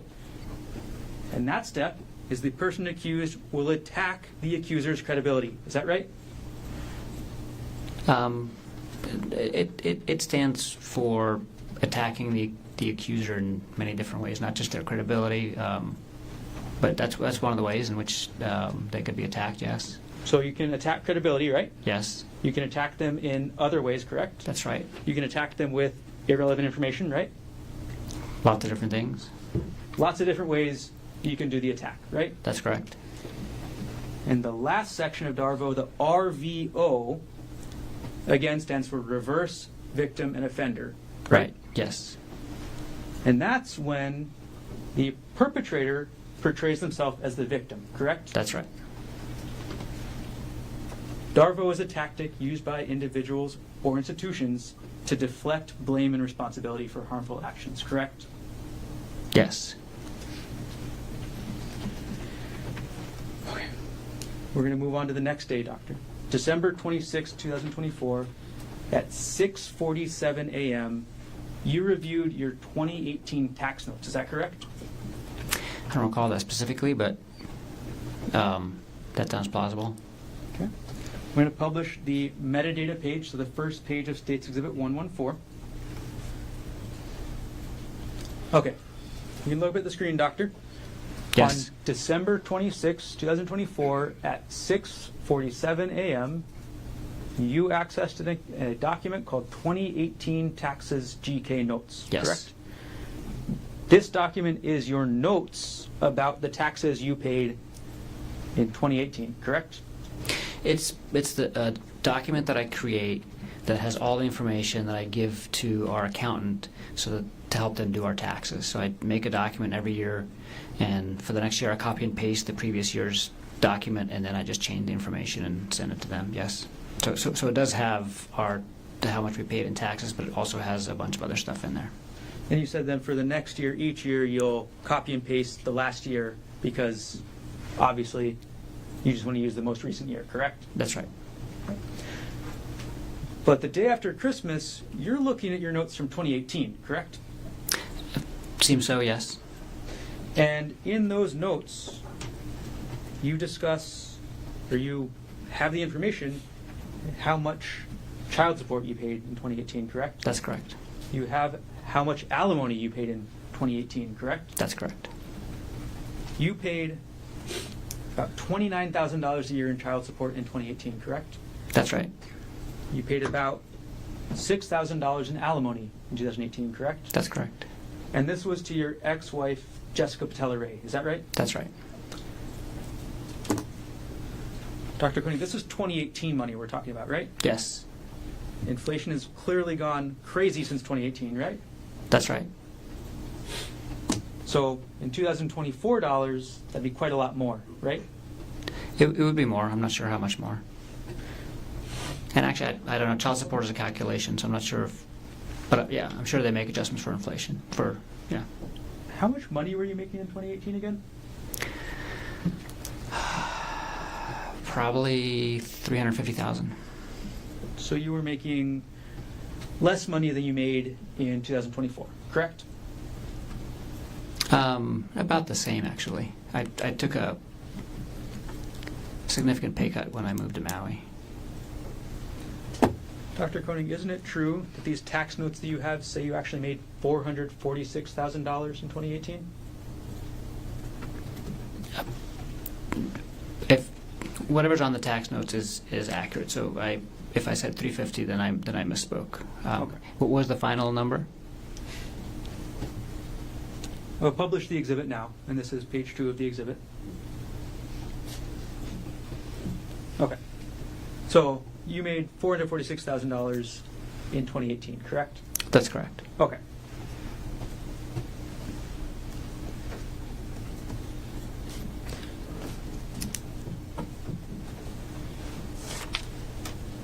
While we're talking about December 26th, I do need to follow up, Dr. Konig, because you mentioned that you had a big fight with Ariel on that day, correct? That's correct. The same day you're looking up your tax documents with your alimony and child support, you get into a fight with Ariel. Is that right? The same day that I look at the tax documents that has a lot of information on it, including the alimony and child support, I get into a fight with Ariel. That's correct. And given the fact that you looked at these tax documents at 6:47 a.m., the fight was after that, correct? Yes. The fight was during the daytime, correct? It was at night. So the night of December 26th, you get into this fight with Ariel, correct? That's correct. And this is the second time in this fight that you tell Ariel to move out, right? It's the second time that I ask her to move out if she doesn't take accountability for the affair. That's correct. It's the second time that you ask Ariel to leave her 18-month-old, right? That's correct. It's the second time that you ask her to leave her 4-year-old, right? Well, that's not correct. I wasn't asking her to leave the children. She would move 200 yards down the street to her parents' house and see the children as often as she wanted to, but she would not be physically living in our house anymore. So that is not correct. I did not ask her to leave the children. So you have this fight with Ariel on the night of December 26th, correct? Yes. And then, on the morning of December 27th at 6:34 a.m., you look at Ariel's pay stub again, correct? I don't recall that specifically, but it's the end of the year. I was probably looking at a bunch of tax documents and financial things, and I always get up early because I have to get up early for work, so that sounds very plausible. It was the end of the year, and you wanted to look at tax documents. Is that what you just said? That's all I can think of why I was looking at these documents then, is end of year finances. So it's 2024, right? Yes, The end of 2024, you want to start preparing your taxes for the year, right? that's correct. And you decide that the best way to prepare for your taxes of the year 2024, we're going to publish dates 125 at page 10. The best way to prepare for your taxes in 2024 is to look at how much money Ariel made in the month of January 2022. I'm sorry, what's the question?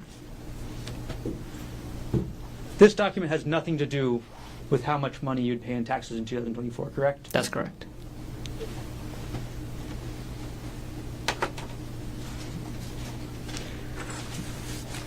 The same date, December 27th, 2024, you order a hidden voice recorder, correct? That's right. So the day after your fight with Ariel, right? And the morning, and we were fighting that morning as well, so the same day. You fought in the morning of the 27th as well? That's right. The same day that happens, you buy this hidden voice recorder, correct? That's right. You buy it from Walmart.com, right? Yes. And the device was advertised as a, quote, hidden voice recorder, correct? Yes. It was also advertised as a spy device, right? Yes. The recorder had a magnet on the back, correct? Yes. And that magnet made it so it'd be easier to hide, right? Magnet made it so you can attach it to magnetic objects. You could put it underneath the desk if the desk was metal, right? You could do that. You could put it behind a fridge if you wanted to, right? If it's the right metal, yes.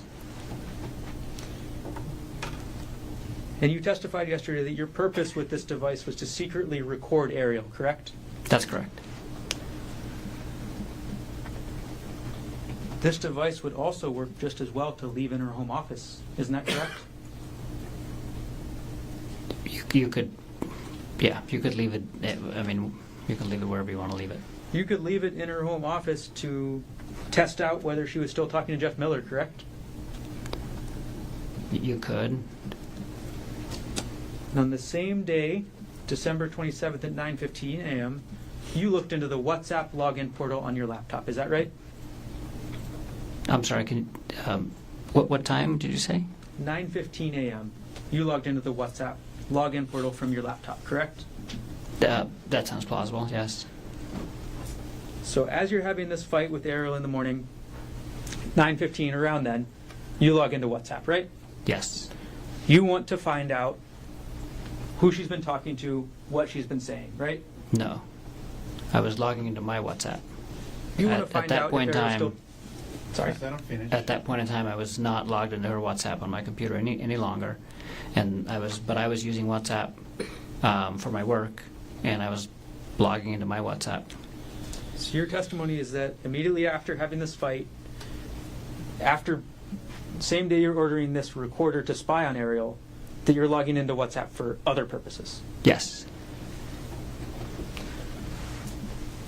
And on December 27, 2024, you order another audiobook. Is that correct?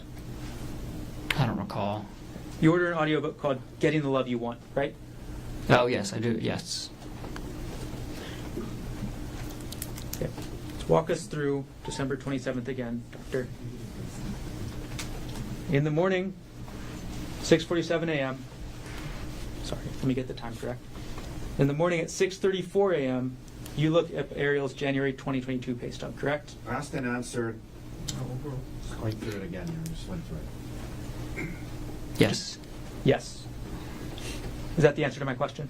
I'm sorry. Can you ask the question again?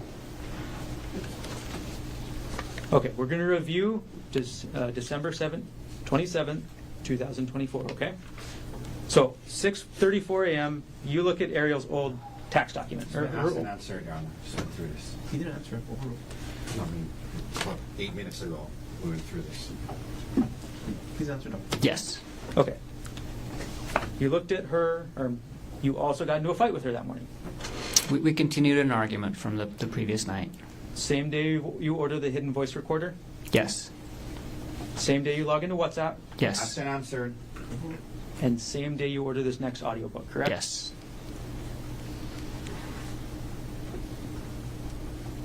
Moving on now to December 29th, 2024. You looked up your wife's Facebook profile, correct? Excuse me. I don't recall that specifically, but I probably did. And you specifically went to her friends list, isn't that right? Again, I don't recall that specifically, but I probably did.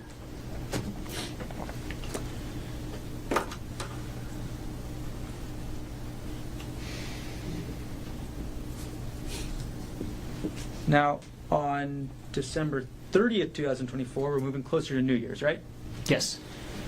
And on December 30th, 2024, you searched LinkedIn again for Andrea Miller, correct? I don't recall doing that. You don't Not recall? a specific day, but I do recall looking her up again later in December. Okay, we'll publish Dates Exhibit 109 at page 4. You looked up Andrea Miller on LinkedIn on December 30th, 2024 at 6:49 a.m., correct? Yes. I looked at her contact info. She still hadn't replied to your email, right? That's right. She never called Ari to yell at her, right? She never called Ari to do anything, as far as I know. Actually, she might have. She didn't tell me, but as far as I know, Andrea never called Ari. And then after searching for Andrea on LinkedIn this morning, you canceled your LinkedIn Sales Navigator Core account, correct? That sounds right. I had to cancel it within 30 days, and so I probably went in LinkedIn to cancel the account and then also clicked on Andrea's profile. This is page 5. This is the email confirming your cancellation, correct? Yes. Okay. So, and this is at 6:56 a.m., is that right? That's right. Okay, so you look up her email and then you cancel. You look up her account and then you cancel, correct? Yes. And you say you cancel because you didn't want to pay the fee, is that right? That's right. The only reason I signed up for that feature of the LinkedIn account was to be able to get Andrea Miller's contact info. If you hadn't canceled it, it's in the realm of somewhere about $100 a month, is that right? It's expensive. So you got what you wanted, so you were done. That's right.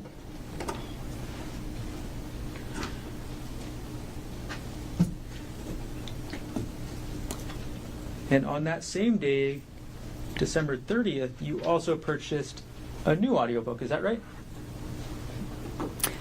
I don't recall. You purchased an audiobook called Not Just Friends on December 30th, 2024, is that right? I do recall purchasing that book. I'm not sure of the exact date, but that sounds like the right time frame, yes. And then on the same day, December 30th at 7:29 p.m., you open up a spreadsheet on your computer, correct? Probably. I work with spreadsheets very, very frequently. On that date at 7:29 p.m., you opened a spreadsheet about your and Ariel's wedding. Is that right? I don't recall, but that sounds plausible, yes. And in that spreadsheet, there was information about the wedding, correct? There's a lot of information in the spreadsheet. There's a guest list, right? A guest list? There was Yes. Tasks for you and Ariel to do to prepare, correct? Yes. And there was the cost. And a lot of other stuff. There was the cost there, correct? The cost was there too, yes. Okay. Oh, sorry.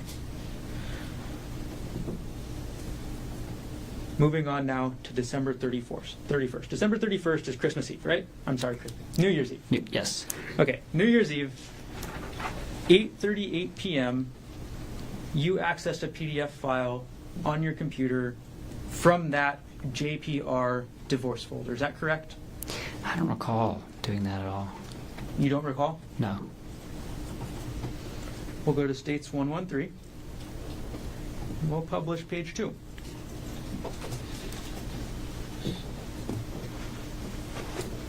So, on December 31st, 2024, you can see the exhibit, right, Doctor? Yeah. Okay. On December 31st, 2024, at 8:38 p.m., on your computer, this document was opened up, correct?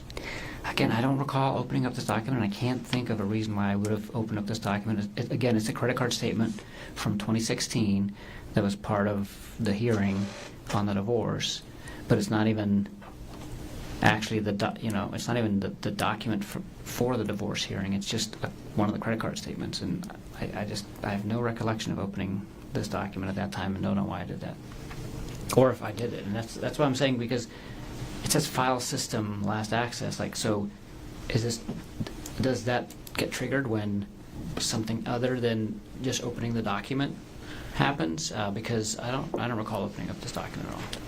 You said a lot At of that words there, time. but at the end of the day, you don't recall, correct? That's correct. That's Okay. correct. This document is in that same folder we talked about earlier, correct? Yes, This is supportive documents for your 2016 divorce hearing, correct? that's correct. And these are the kind of documents that you want to have to present in the hearing, correct? That's correct. They're financial documents that are relevant to a divorce, right? That's right. And this one's actually a bank statement about not yourself, correct? It's a bank statement that was a credit card that was actually in my father's name during that time period. But we were. I'm trying to recall exactly. I think we had used it to transfer like a credit card balance that we had onto his credit card, because they were offering like a no interest, no payments for whatever, and we were using that to pay off this credit card.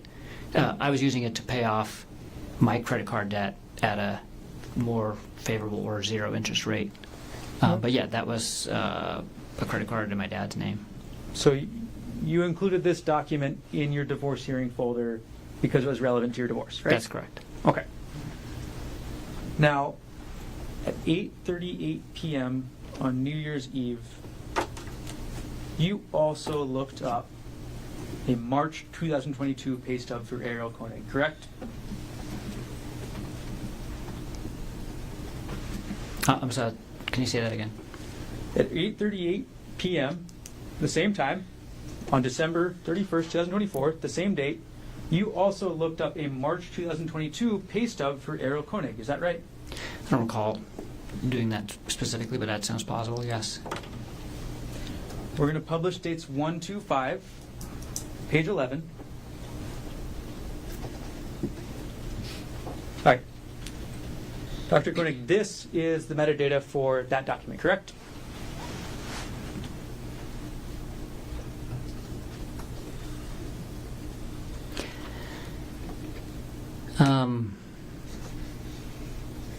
Yes, this is the data for that document. Yes. Okay. And the last access date and time is December 31st, 2024 at 8:38 p.m., correct? That's correct. And this document is not in the taxes folder, is that right? Right, which is, it just makes no sense that I access this document out of that folder. Dr. Konig, that's not the question. Yes. What was the question? This document is not in the taxes folder, That's correct? correct. Okay. And again, there's no real reason to be accessing this document, correct? There's no reason that I can think of accessing this document out of that folder. I can think of a reason why I was looking at her taxes potentially at the end of the year, but I don't know why I would have never gone to that folder to look for her tax documents, because I have a tax document folder that has all of her tax stuff in it. And again, the document we're talking about is literally just a pay stub for 1 month, right? That's right. It's Well, the only information in that document is how much Ariel got paid in March 2022, right? Right. No relevance to taxes in the year 2024, correct? That's right. She's not even at the same job at this point, right? That's right. So at the same time, the data from your computer shows opening up divorce-related documents as well as an old pay stub for Ariel, correct? That's correct. How much each person gets paid is very relevant in divorce, right, Dr. Konig? That's correct. And again, this is all 8:38 p.m. on New Year's Eve, right? That's correct.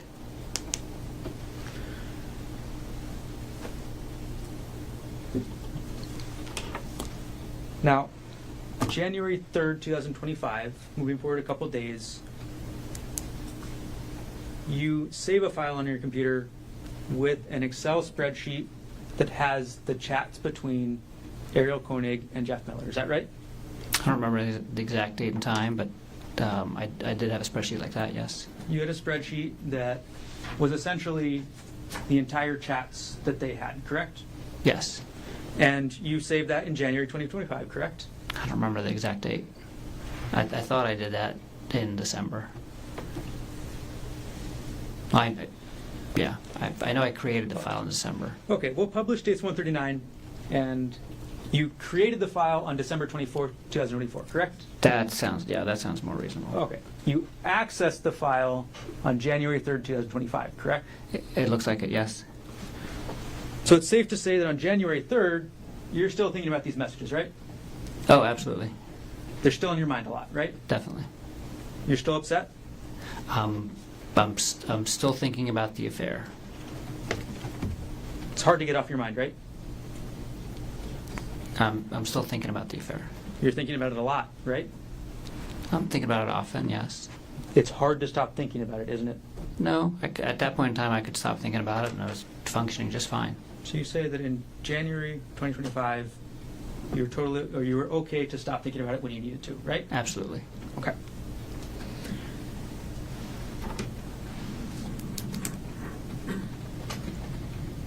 On January 7th, 2025, you purchased another audiobook, correct? I don't recall. We'll put States Exhibit 106 up on the screen. And this is going to be page 6 of 7. On January 7th, 2025, you purchased an audiobook called Not Just Friends, correct? I thought we said that I purchased that on the 30th. January 7th, 2025. You purchased this audiobook, correct? Yes. And on January 7th, 2025, again, the title was Not, and it's getting little half quotes, Just Friends, right? Isn't that the same book that we said I purchased on the 30th?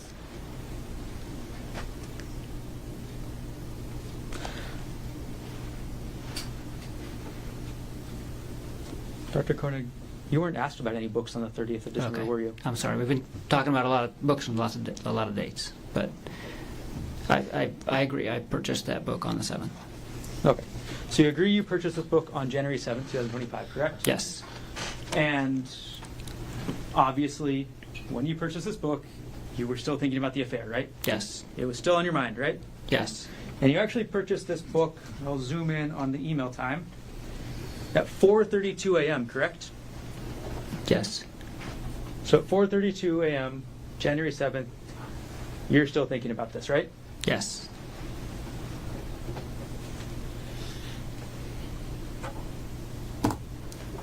The same day, January 7th, 2025, at 6:59 a.m., you go back into your JPR, Jesse Patella Ray, divorce folder, correct? I have no recollection of going into the divorce folders from my previous divorce during this time. Again, no recollection? No recollection. We're going to publish dates 113 at page 3. Can you take a look at that? Yes. All right. So this is a file name 2012-412 Ghent plane ticks, correct? Yes. The document we're talking about is a plane ticket to go to the city of Ghent in Belgium, correct? Yes. And that's a trip that you and Jesse Patella-Ray took together, right? Yes. And as the metadata shows, the last access date and time, January 7th, 2025 at 6:59 a.m., correct? Yes. This one is not in the supportive documents folder, though, is it correct? Is it? No, it's in the same hearing folder, but it's a folder called Jesse Lived Extravagant Life. Jesse being the woman you were divorcing at the time, correct? Yes. You made a folder called Jesse Lived an Extravagant Life, right? That's correct. You were a little bitter at the time you made this, right? I was feeling a lot of emotions, I guess. I was mostly happy that I was getting divorced. At that time, we had, separated, and we were both, at that time, she was ready to get remarried, actually. And this And folder- I was moving on, and I wasn't really feeling bitter, but the folder name is descriptive of what's in it, not of my feelings at the time, I guess I would say. Okay. You made the name on the folder, right? Yes, And you say it's descriptive of the documents inside, correct? that's correct. So that means the documents inside are your evidence of how extravagant your ex-wife's life was, correct? That's correct. Dr. Konig, isn't it true that this trip in 2012 to Ghent, you went with Ms. Patella-Ray? Yes, You guys went on that trip together, right? yes, And it's in the Jesse Lived Extravagant Life folder, correct? yes. Before I move on to the next date, do you want to take the break or no? We can go up until 12:30 if you just want to, like to take the break, unless we should take it now. The next group has quite a lot. Okay. We'll take our break now. So, ladies and gentlemen, we'll come back at 1:30. We'll continue on. Leave your notebooks on the chair. Don't talk to anybody about this case. Keep an open mind. You know how to try to learn about this case outside. Have a good lunch. All rise.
property goes to Gerhardt Konig, 1 CPC-25-373. Dr. Konig is present in court with all 4 counsel of record. All jurors are back in the courtroom. Dr. Konig, if you could return up to the witness stand.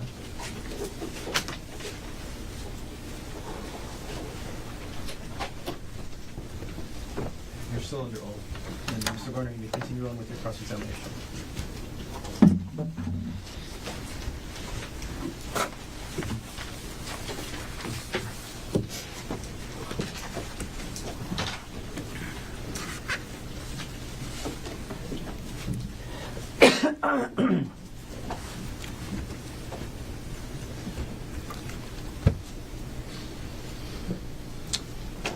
Good afternoon. Good afternoon. I'm going to publish State's Exhibit 115, page 1. All right, Dr. Konig, isn't it true that on January 9, 2025, at 9:10 p.m., you used the Microsoft Edge browser to log into Ariel's computer backup?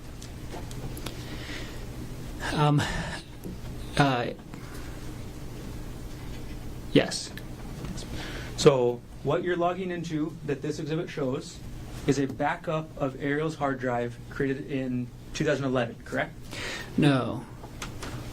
It's a portable hard drive that she had that had old documents on it. Okay. And you wanted to go into Ariel's old hard drive to look at the documents, right? That's right. And again, January 9, 2025, 9 p.m., correct? Yes. Or 9:10 p.m., correct? Yes. Okay. So, and this is through a program called Memio, right? I don't know what Memio is. All right. Well, regardless, you go in and No. you look at your documents, correct? Yeah, I just go in and look at the documents. I don't know what Memio is. All right. So you go into the folder for ARI, correct? Yes. Then you go into the documents folder, right? Yes. And you go into the divorce folder, correct? Yes. And in that folder, you open a document called Notes. Is that right? Yes. Okay. Moving on to page 2 of the exhibit. This is the same folder, correct? Yes. Okay, the ARI folder. I'm sorry, this is a different folder. This is the ARI folder and then the downloads folder, correct? Yes. And the document you're looking at 9:14 p.m. on January 9, 2025 is called Complaint for Absolute Divorce. Is that Yes. right? And page 3 of the exhibit, this is also in the downloads folder, correct? That's correct. And the document you are viewing at 9:15 p.m. is called Rosen-Divorce, correct? Yes.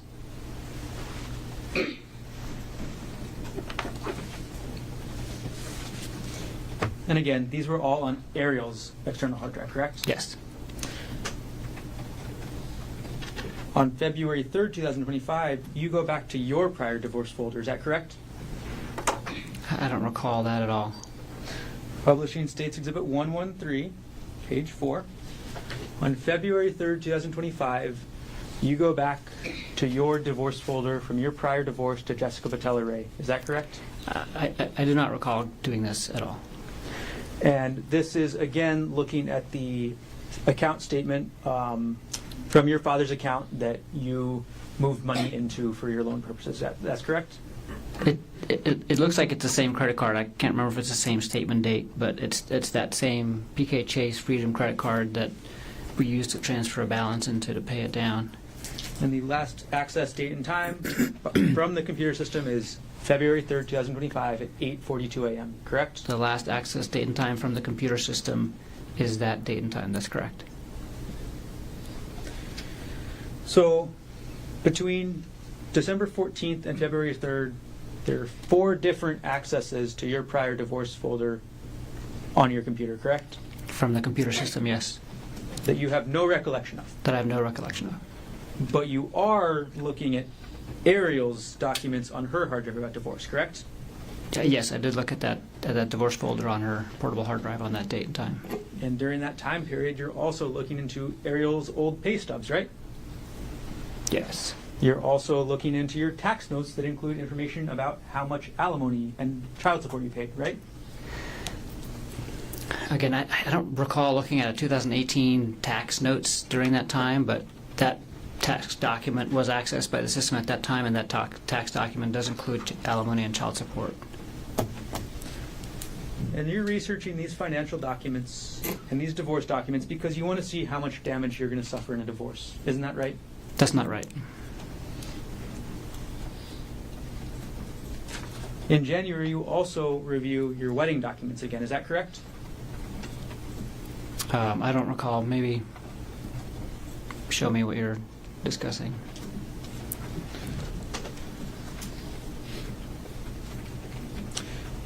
On January 22nd, 2025, you access your wedding spreadsheet again, correct? I might have. I don't specifically recall. Published dates 124 at page 11. The access date is January 22nd, 2025, correct? That's correct. And this is another spreadsheet with the same material we talked about earlier, correct? Yeah, that's another Guest list, right? version of the wedding spreadsheet. Yes. It's got your guest list on it, yes? Yes. It's got your task that each of you have to do. Yes. It's got the financials, right? Yes.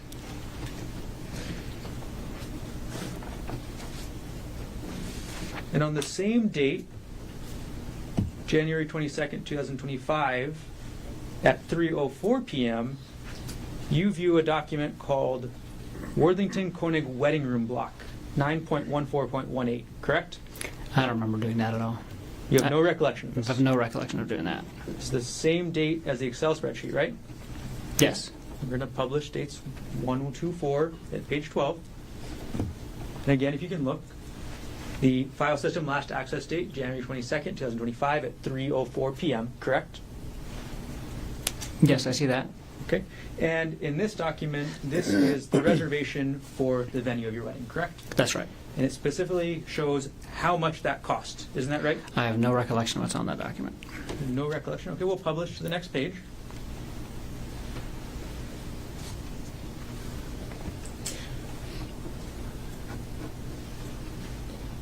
There's a table in the middle right here, isn't there?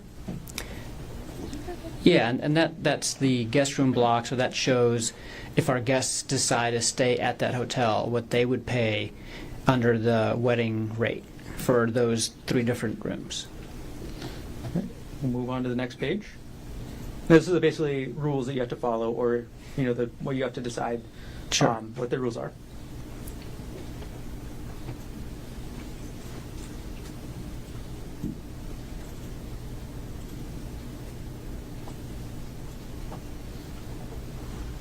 And this has an anticipated revenue section, correct? Yeah, so they had a minimum. So we were holding our wedding at this venue, and they had a minimum revenue that they needed to generate from room reservations from our guests, and that was the minimum. And the overall cost for your wedding was $55,000 approximately, correct? That sounds about right. I don't recall the exact number. Then you were Is looking at- that in that document? I Is asked that- you in general. No. Oh, I'm just wondering where you got your number from. The overall cost for your wedding is from your spreadsheets, correct? Yes.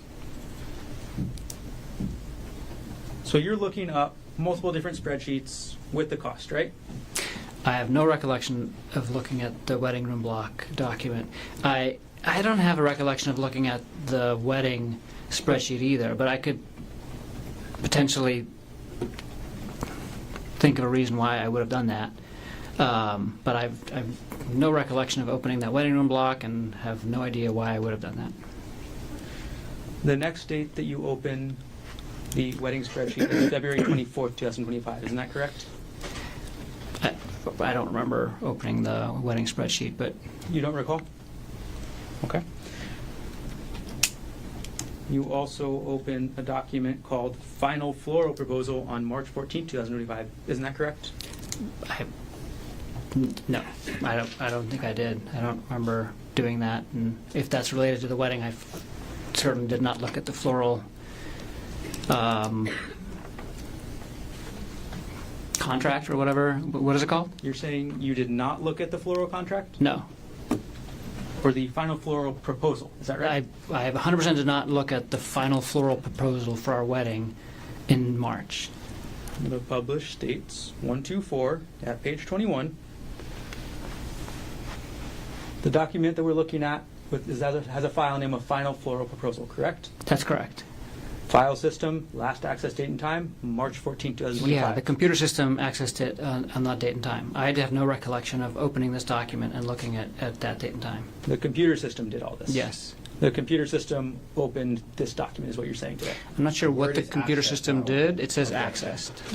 That is what the computer It system. says accessed. The computer system accessed this document, right? That's correct. Okay.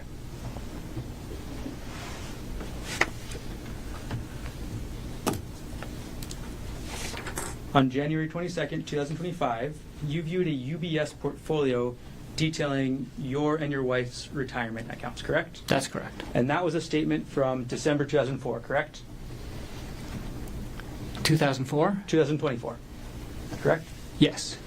So in December 2024, you get the UBS statement detailing how much you and your wife have in your retirement accounts. Is That's that right? correct. Yes. And you reviewed that on January 22nd, 2025. Yes, I do remember that. And this is actually within a month of getting the statement, right? That's right. It makes sense to review the statement, within a month of getting it, right? Yes. Do you remember the figures in the statement? I do not. Would it help if we go through them together? Yes. Okay. States 126. We'll publish starting with the first page. This is just the metadata, again, that shows you you accessed this on January 22nd, 2025, correct? Yes. And again, statements from December 2024, right? Yes. Okay. We're going to look at a page detailing your Roth IRA, your Roth IRA next, okay? Okay, here's a summary page, correct? Yes. All right, and Gerhardt Konig, you have in this UBS account an Roth IRA value of $8,066.95, correct? That's correct. Ariel Konig has a Roth valued at $74,974, correct? That's correct. Ariel Konig has a second IRA valued at $164,500.76, correct? That's correct. For your account, that's a little over $8,000. Ariel is the sole beneficiary. Is that right? That's right. Anything happens to you, she gets 100%, right? That's right. For Ariel's Roth, the one that's about $75,000, you are the sole beneficiary, right? That's right. Anything happens to Ariel, that money goes to you, correct? That's correct. For Ariel's IRA, valued at $164,000 approximately, you are also the sole beneficiary, correct? That's correct. Anything happens to Ariel, that $164,000 goes to you. Is that That's right? right.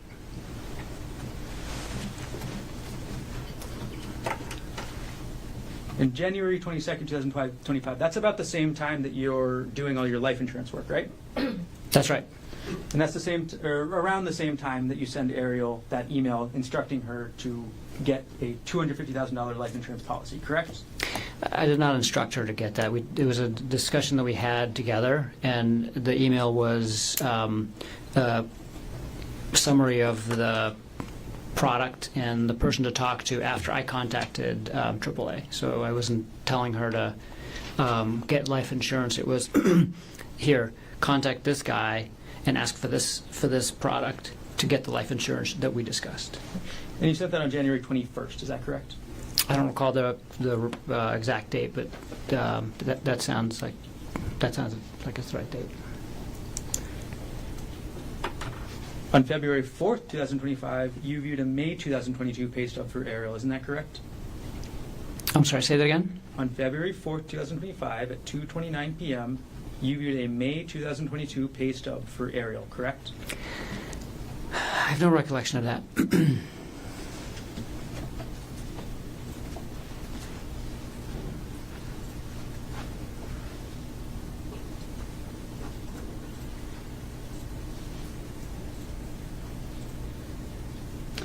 We'll publish States Exhibit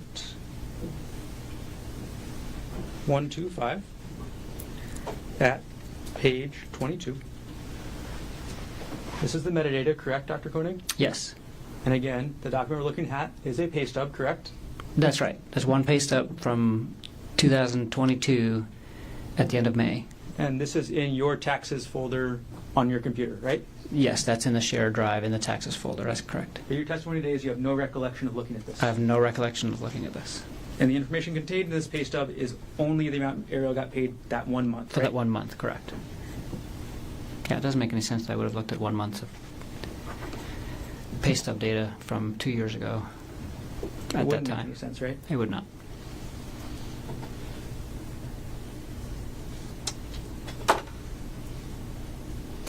On March 14th, 2025, you viewed a 2018 Wealthfront account statement for Ariel. Isn't that correct? I don't have any recollection of that. Published States Exhibit 125 at page 24. Now, again, this is about a 2018 statement, correct? That's correct. And this is a statement for an account, a retirement account, or sorry, an investment account belonging only to Ariel. Isn't that correct? Yeah, but I don't even think she still had it at this point in time. So this was a Objection, non-responsive. Yeah, I have no recollection. I have no recollection of looking at this document. Ask the question again. This document is from 2018, correct? That's correct. And again, no recollection. No recollection.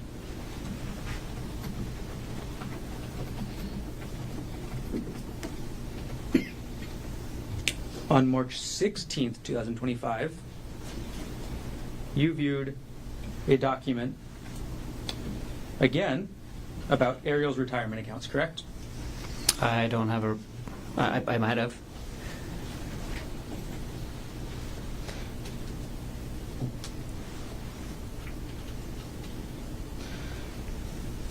In a published States Exhibit 125 at page 36.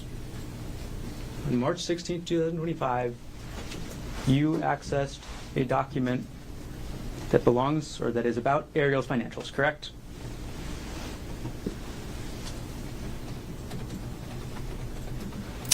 This is on my desktop. I don't know what's in that document. So this document isn't actually even in your taxes folder, right? Right. This is on my desktop. Meaning every time you open up your desktop, you see this document, right? No, I have probably 3 dozen different random documents that just tend to collect on my desktop. If I copy something and email it, sometimes I put it on my desktop for, during that time. I was not aware that this was on my desktop. I'm sure it was. That's the location of it, and I don't remember. I don't remember what this document is at all. This document is again from 2022, right? That's correct. And this is showing how much Ariel had in her Westinghouse retirement account in 2022. Is that right? I can't answer that unless I can look at the document. We'll publish the next page. This is a similar document to one that we viewed this morning, right? Yes. Okay, and it tells you in the top right, which I'll zoom in on, how much Ariel had in her retirement account as of a certain date, correct?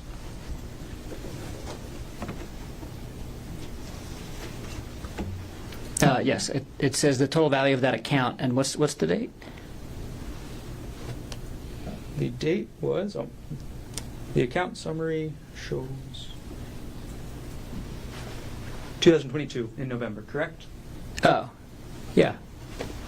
So this document is about Ariel's retirement account from November 2022, correct? That's correct. Yeah, I remember looking at this. I did look at this. Okay, now you do remember looking at I do, this. yes. Okay.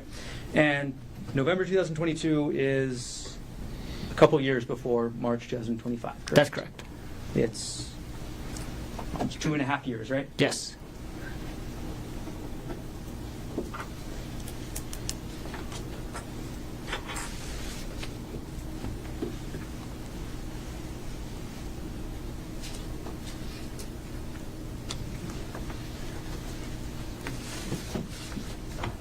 Now, you've been asked about your research into hiking, is that right?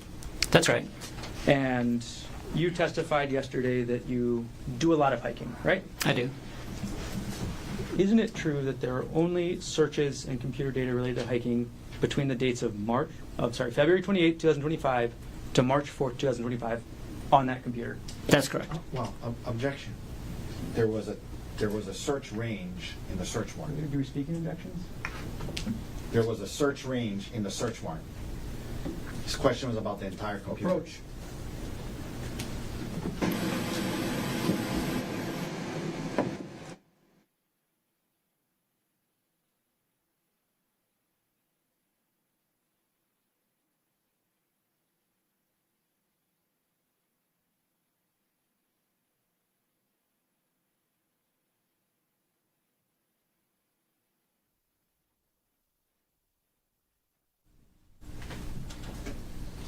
It's limited time frame, Dr. Konig.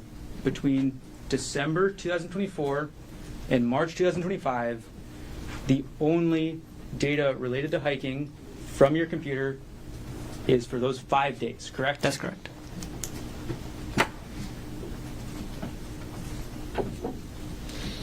And in January 2025, you actually treated a woman in the course of your work for having a rock fall on her at a waterfall. Is that right? That's right.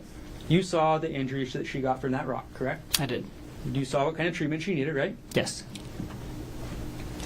And in February, at the end of February, that's when you started researching hikes, correct? That's correct. Published states 111. Publishing states 111, page 1. On February 28th at 2:55 p.m., you searched Maui secret hikes, correct? I did. Then on the same date at 3:13 p.m., you searched secret hike Waikamai Falls, correct? That's correct. Then a couple minutes later on the same day, you move on to Oahu, correct? Yes. And you search best Oahu hikes, right? That's right. And by this time, you know that you're going to be taking, or you've discussed this Oahu trip with Ariel, correct? Yes. And the start of your search for Oahu is best hikes Oahu, right? That's right. And then you go to a website called alltrails.com, correct? Yes. And you filter to Hawaii first, right? Yes. And then Oahu, correct? Yes. And the title of that website is the 10 best trails and hikes in Oahu. That's right. Okay. The Palipuka Trail is not in those 10 best trails, is it? I can't remember, but I don't think so. Publishing next page to page 5. So February 28, 2025, 3:30 p.m., you click on a YouTube link titled Easy Hike on Oahu, Makapu'u Lighthouse Trail. Is that right? That's correct. Okay. And just a couple seconds later, publishing the next page, again at 3:30 p.m., you click on a different YouTube link for the top 10 easy Oahu hikes for everyone. Is that right? Yes. So first you look at best hikes, right? Yes. And then you see these 2 YouTube videos for easy hikes, right? Yes. You don't watch these full videos, right? Probably not. You don't watch these videos because at next page, 7 out of 10, 3:31 p.m., you're looking up difficult hikes, right? That's right. Because easy hikes is not for you, right? Yeah, the hikes that I found on the Easy Hikes website wasn't what we were looking for. Difficult hikes are generally more dangerous, right? Sometimes. Difficult- Sometimes they're just longer. Difficult hikes have rougher terrain, right? Sometimes. Difficult hikes have higher drop-offs, right? Not necessarily. Difficult hikes can have more exposure, correct? They could. And these difficult hikes, these are the kinds of hikes you were interested in, right? Yes. Now, your search for difficult hikes brought you to a website called journeyera.com. Is that right? That's right. And the first page you looked at on journeyera.com, I'm going to scroll to page 8 of this exhibit, is the URL just says Oahu hikes. Is that right? That's right. And again, you're visiting Journey Era on February 28, 2025, correct? Yes. So this is still the first day that you're researching hiking, correct? That's correct. And moving on to the next one. Next page, page number 9. You end up going to a page on journeyera.com saying the 35 best hikes on Oahu, the ultimate guide, right? Yes. Although the URL talks about the Stairway to Heaven, this is actually a list of 35 hikes, correct? Yes. Okay. And on that list, you see the Palipuka hike, correct? Yeah, among 34 others. And then on March 3rd, 2025, you go back to the journeyera.com website. Is that right? That's right. And this time you're going to look at the Polypuka hike page specifically, correct? That's correct. Okay, March 3rd, 2025, 7:19 a.m., correct? That's correct. Okay. And you've seen the website you looked at up on the screen, yeah? Yes. Okay, we're going to put it up and go through it together.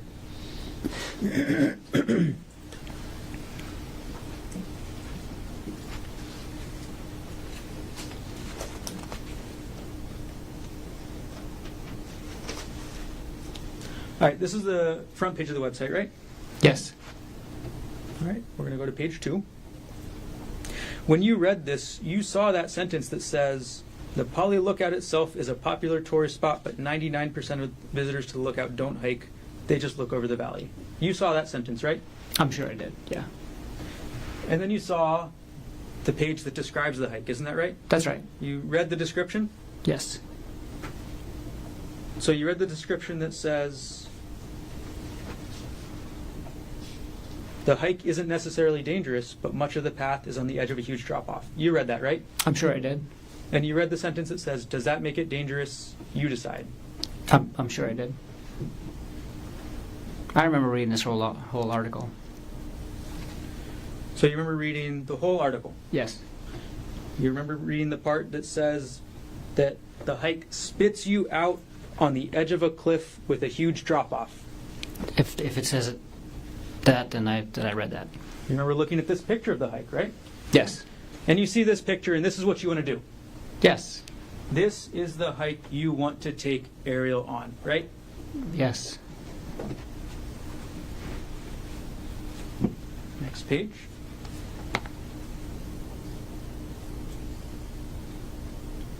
In this page, the author describes and shows a picture of themselves enjoying themselves, right?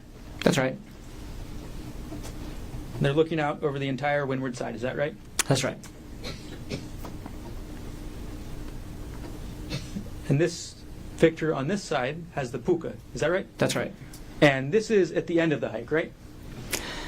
I assume so. Actually, from what I've remember from the description is that you can keep going past this for a little while still, but it's close to the end. And this is I've never ultimately been where there. you want to take Ariel, right? Yes. This was the plan, to take her to this section, correct? Yes. And to take Ariel to this section of the puka, you have to take her through this section, correct? Yes. You have to take her along this trail,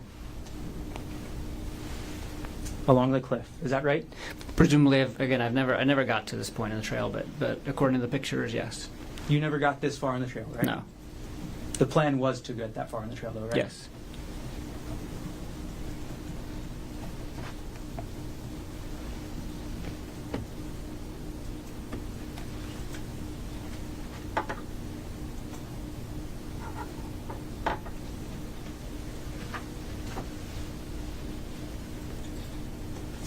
And then you saw the end of the article. Sorry, I'll put it back up. You saw the end of the article where it gives you advice, right? Where it says, be safe going down and take it slow, as it can be slippery and the drop looks very unforgiving. Yes. You read that, right? Yes.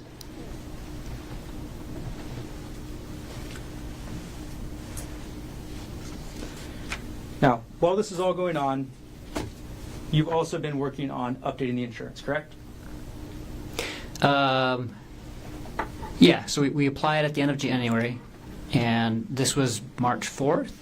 Yeah, by this time I think Aries' policy had already gone through, and either one, and maybe one of my policies did, but not both.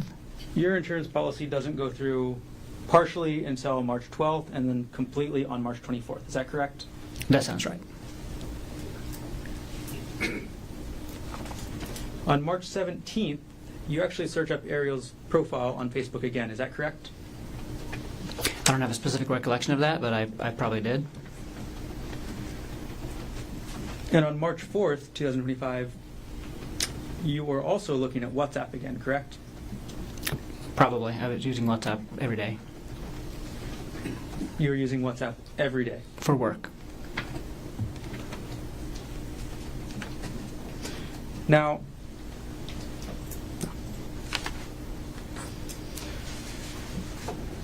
okay. and you testified yesterday about your work bag and the medication that was in it, right? Yes. Okay. And you testified that your work bag is used for when you're on call, correct? That's correct. And you testified that you normally keep medication in there to provide if it's a rush situation, right? Yes. And the medication that you keep there can be dangerous, correct? That's correct. The medication that you keep in that bag can kill somebody, right? I'll have to look at the medication that's in there, but a lot of the medications that I use at work can be lethal if not given appropriately. Well, it's published States Exhibit 98. Can you see the vial on the bottom right of this bag? Yes, I can. Do you need me to zoom in so you can read the label? No, I know what that is. The trade name of this drug is called Diprivan, is that correct? That's correct. The actual name of the drug, or the scientific name, is called propofol, correct? That's correct. Propofol is one of the main drugs that actually, I'll use a non-scientific word, puts you to sleep during anesthesia, correct? It's a very common drug that we use to initiate and sometimes maintain anesthesia. Propofol is rather famous, right? Yes. Propofol is the drug that killed Michael Jackson, is that right? That's right. You've heard of that story, of course? Yes. Okay. It is not a controlled substance, that's correct? That's correct. Okay. And you actually have a controlled substance license yourself, too, right? I do. So you can carry more dangerous drugs than propofol, correct? Yeah, I don't think I can. I think because my controlled substance license doesn't allow me to dispense; it just allows me to administer. And so, all of our controlled substances are controlled at all of the locations where we work. And so we have to check them out and check them back in, and then document all of the vials that we used during the day. I've never taken controlled substances home. I would never. It's not something I want to get into. So I don't even know if it's allowed under my license, but I can administer it.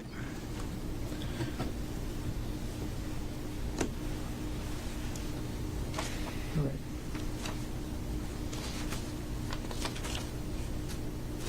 Now, let's take this exhibit down, and let's talk about March 24th, 2025. It was a normal morning, right? Yes. You and Ariel weren't fighting when you woke up at the hotel, correct? No. You gave her that birthday card, right? Yes. And then you and Ariel go to the bakery and get breakfast, correct? No, we went and got breakfast in the hotel. Got it. And then you go to the bakery to get coffee, right? Coffee and pastries, yeah. And then you and Ariel head out in your rental car up to the Pali Puka, is that right? That's right. You drive up the Pali Highway, right? Yes. And you park in the parking lot at the Pali Lookout, correct? That's right. Okay. And you knew from your research into this hike that 99% of the people up at that lookout would not be going on the trail, correct? Yeah, I didn't know the actual amount, but I knew the lookout was popular and the hike was less popular. And that actually said 99% versus 1%, right? Where did what say? The website you researched. The Journey Ear article. Oh yeah, that did say that.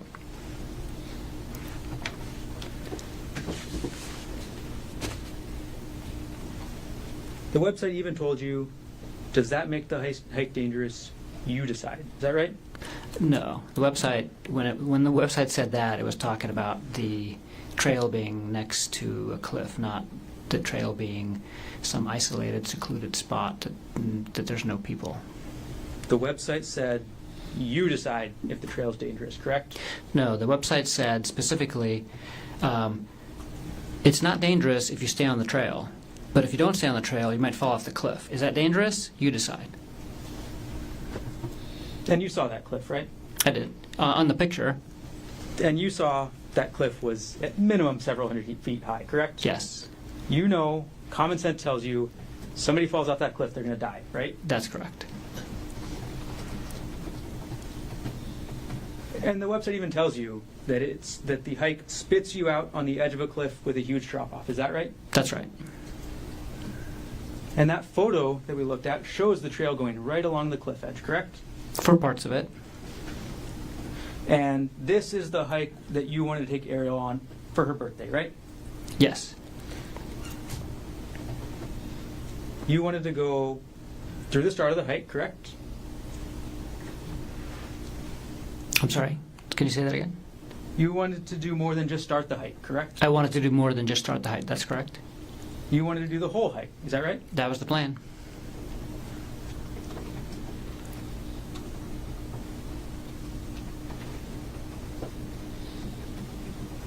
You wanted to take Ariel through that cliffside path that we saw in that photo, correct?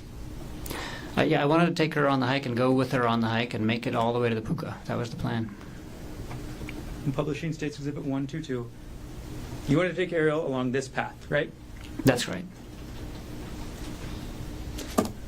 Wouldn't you agree that that path is right on the edge of the cliff? Yeah, it's very, very close to the edge of the cliff. It's a narrow path, right? It's a narrow path, and then there's a little narrow strip of grass and rocks, and then there's the cliff. An empty void, right? Yes. Nothing to hold on to, right?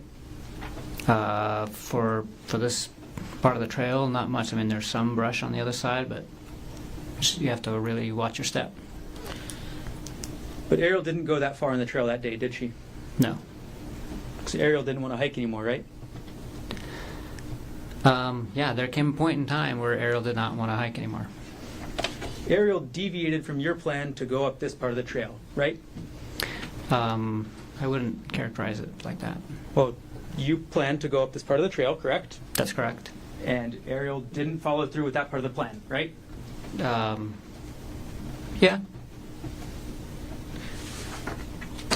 And at some point, you actually continue up the trail yourself, right? That's right. Without Ariel, That's right. on her birthday. That's right. But she didn't follow you, correct? No. She didn't follow you up to this narrow trail with this massive cliff, correct? That's correct. And then you went back down, isn't that right? That's right. And you saw that she was still there, right? Yes, And it was a surprise to you, right? it was. It was a surprise to you because you still had a chance to go through with your plan, right? What plan are you referring to?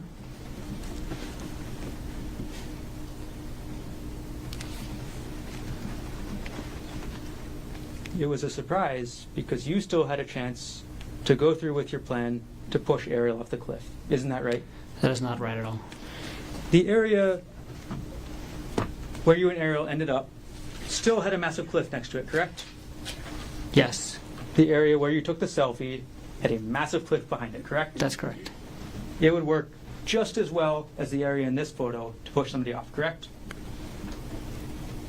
It would work just as well to push somebody off. What do you, like, I don't understand the question. Well, somebody would be just as dead if they fell off this part or if they fell off the part where you guys ended up. Absolutely. Yes? They would be as dead falling anywhere along this trail because the cliff is extremely high. I'm going to take the exhibit down.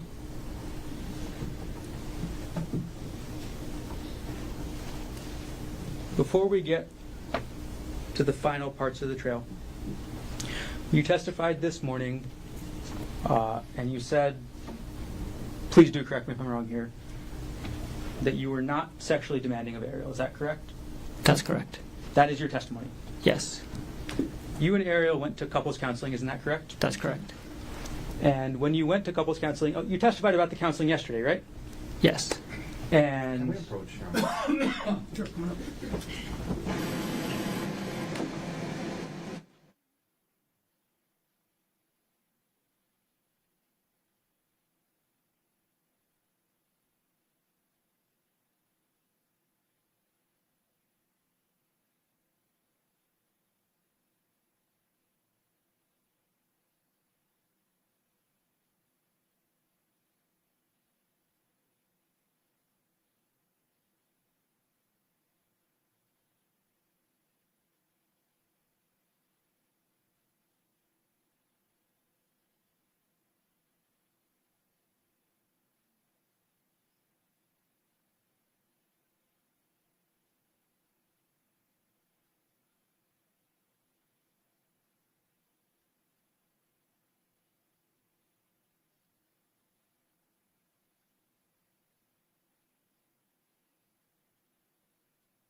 Dr. Konig, just to clarify one more time, you testified this morning that you were not sexually demanding towards Ariel. Is that correct?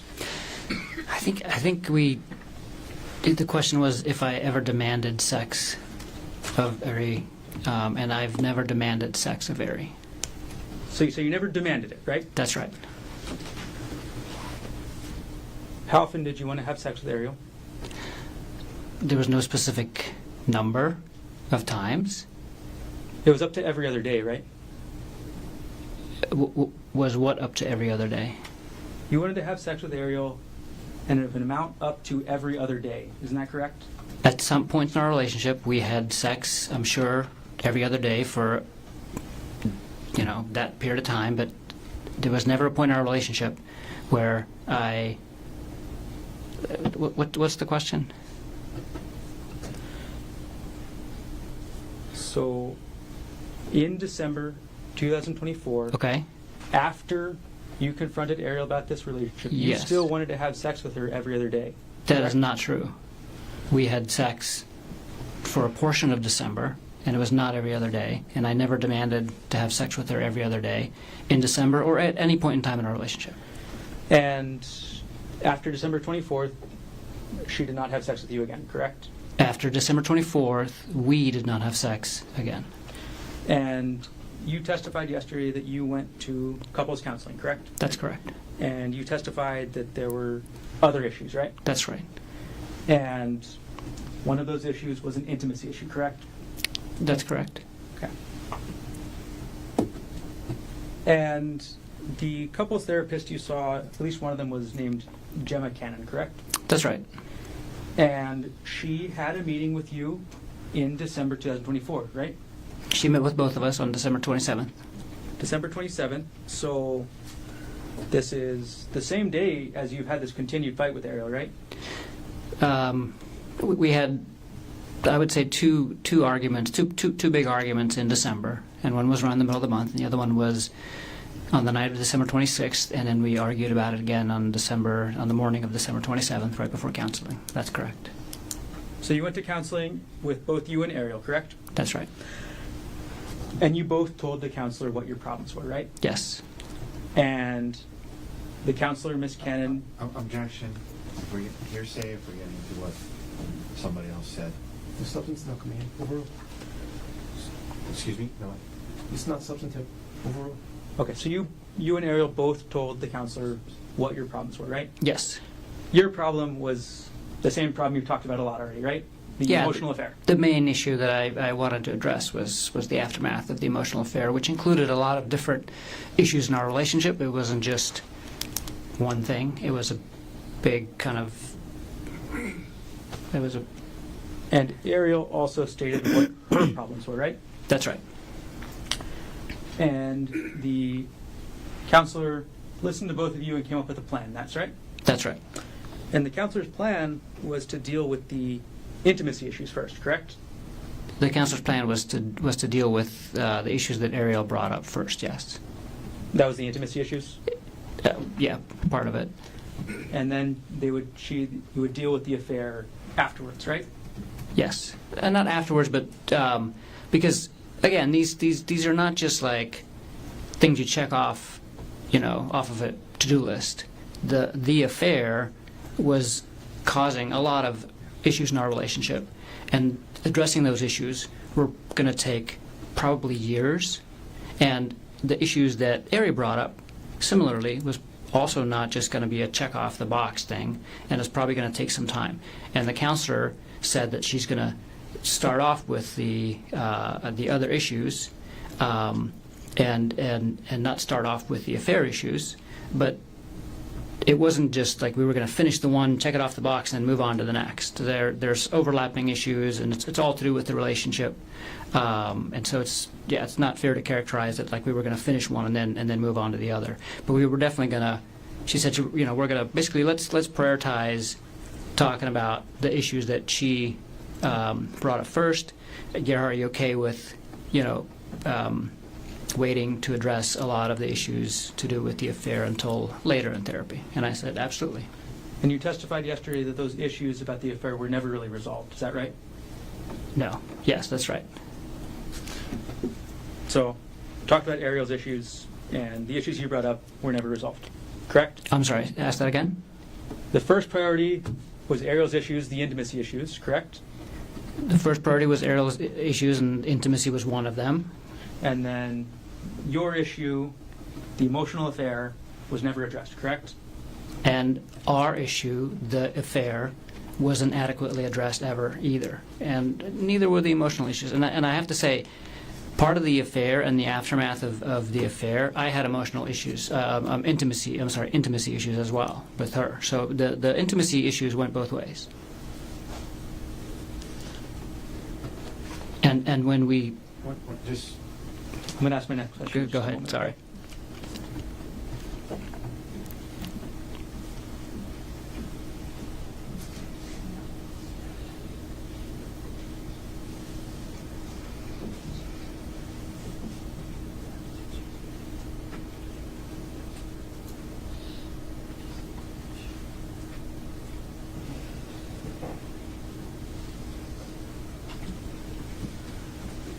Okay. Let's go back to the hike, Dr. Konig. Okay. March 24, 2025, you testified about the hike yesterday, correct? Yes. You testified that you and Ariel had a massive argument, right? Yes. You testified that on her birthday, Ariel brought up a subject she knew would upset you, right? I'm sorry. You didn't testify to that, but that is what happened, correct? That is what happened, yes. You testified that Ariel brought up that she wanted to go back to work and speak to Jeff Miller again, correct? She was still working, so she wasn't trying to go back to work. She wanted to start traveling with him again. And your testimony is that this is what Ariel decides to bring up on her birthday trip with you, right? Yes. And that she decides to bring this up on the Polipuka Trail, right? That's where she brought it up. That's correct. So you testify that you have this argument, you separate, and then you come back together, right?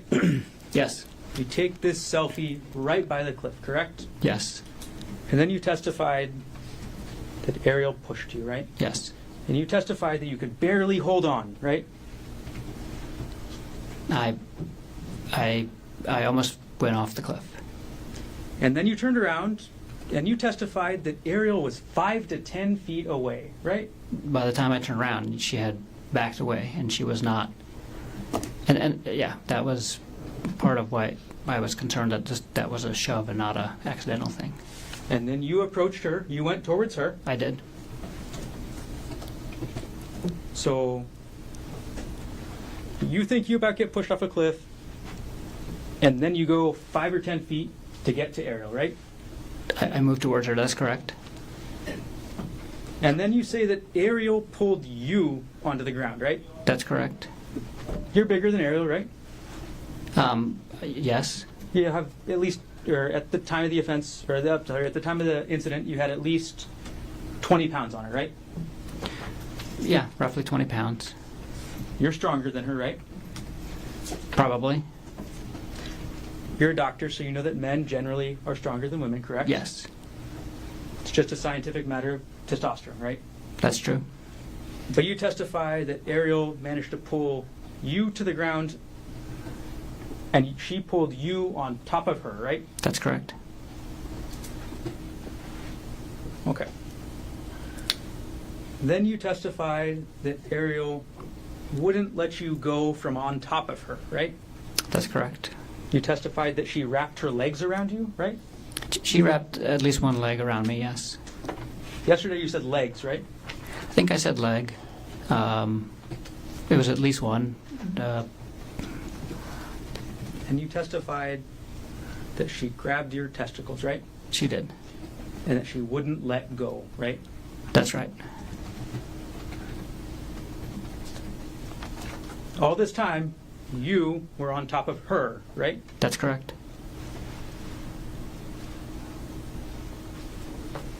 And then you testified that Ariel took that rock. I'm going to grab Exhibit 2 right now.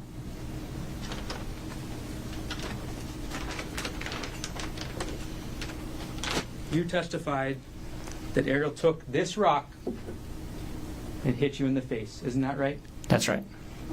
And you said the first hit, she got me kind of good, right? That's right. And you said she kept trying, right? That's right. And you testified you tried to start blocking it, right? Yes. And you testified she actually got a couple more hits in, right? Yes. So, but you don't know how many hits, right? No. One good hit to the side of your face, correct? That's right.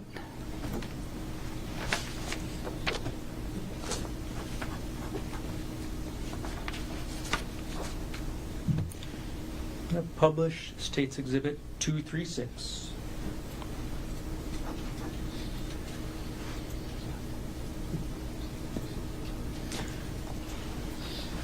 This is a photo of you from March 24th, 2025, correct? That's right. This is immediately after the police arrested you, right? That's right. This is the closest photo of you after Ariel hit you with this rock, right? That's right. And publish alongside State's Exhibit 1.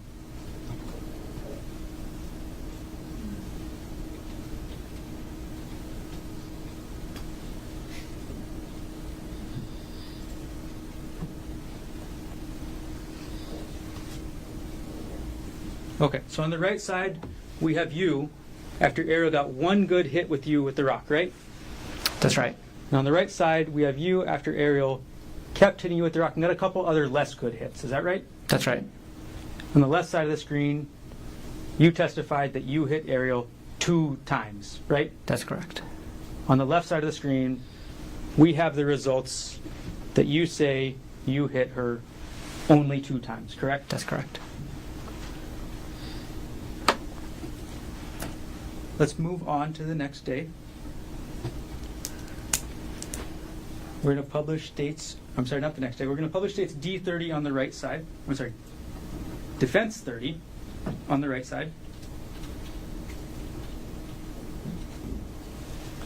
Okay, look at the right side of the screen, please. This photo on the right side of the screen is you at the hospital, correct? That's correct.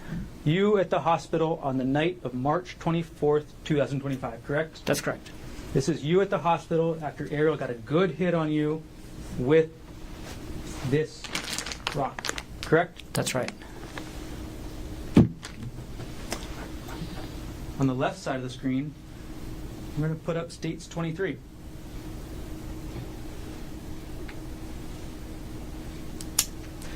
This is Ariel at the hospital, correct? That's right. This is Ariel at the hospital after your 2 hits, correct? That's right.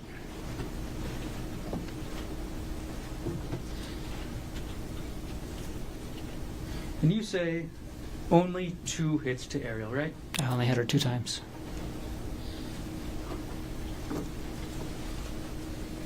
This is the front of Ariel's face after those 2 hits, right? Yes.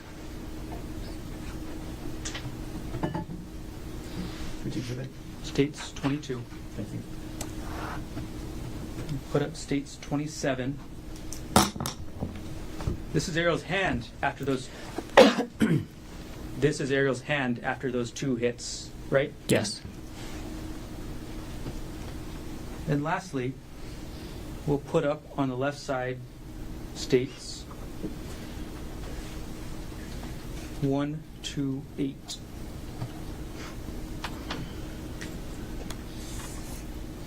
On the left side of the screen, that's Ariel on March 25th, 2025, correct?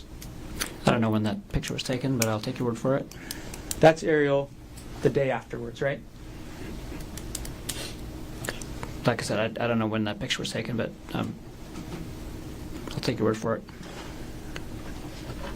We'll publish on the right side States 239.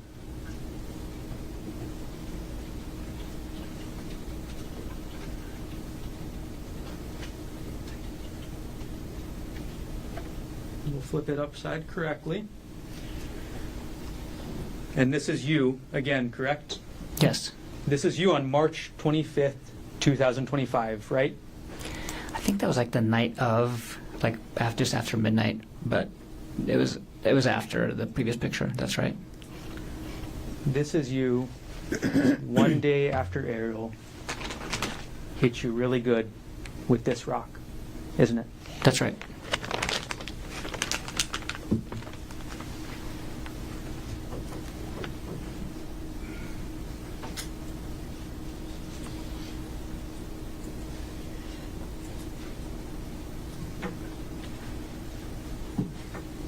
Take the recess.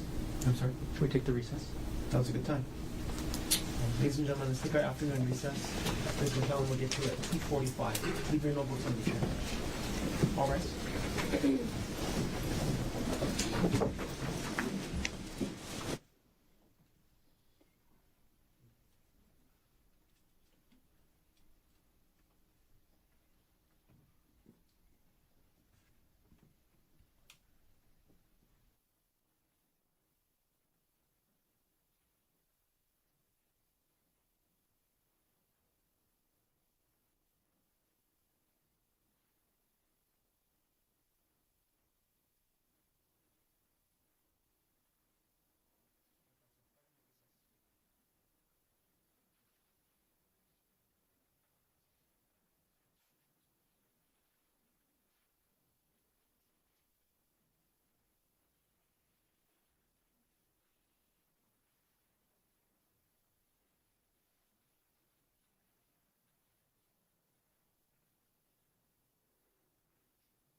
1CPC-25-373. Dr. Konig is present in court on the stand and still under oath. All full counsel of record are present. All jurors are back in the courtroom. Mr. Barr, can you continue? I have no further questions. Mr. Otake, can you redirect? Yes. Okay, Gerhardt, I'm going to just try to jam through this. I know it's been a long day.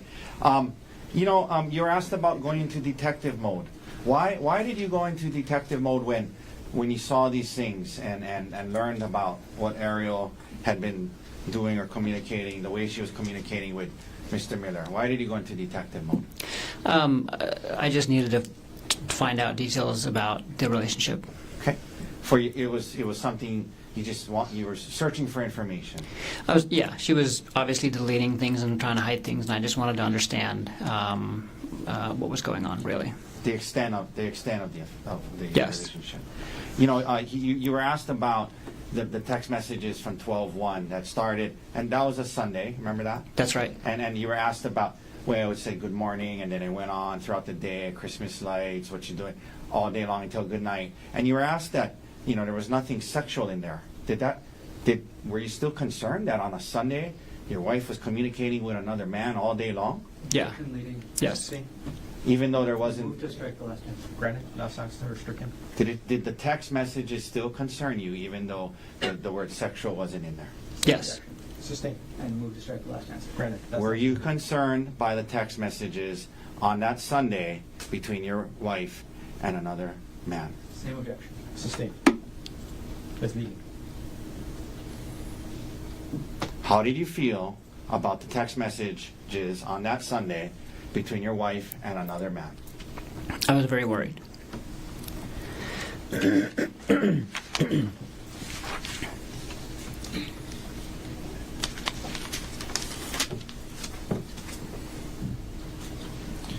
Why did you tell Bryant first? Why did you reach out to Bryant? I reached out to Bryant because he was one of my best friends, and I needed advice, and I wanted to give him a heads up about what was going to happen on the trip. Okay. When you and Ariel talked about her quitting her job, what was your interest? My interest was for her to terminate her relationship and her contact with Jeffrey Miller.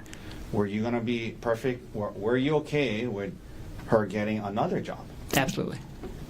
Was there a conversation about her looking for another job? Objection leading. Sustained.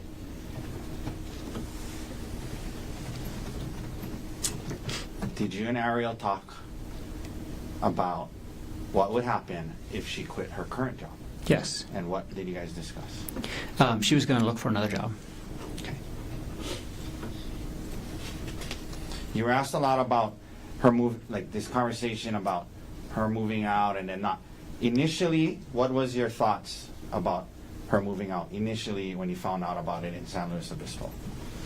I would have preferred if we could deal with the affair in an isolated environment, and so it would have been preferable if she had moved out.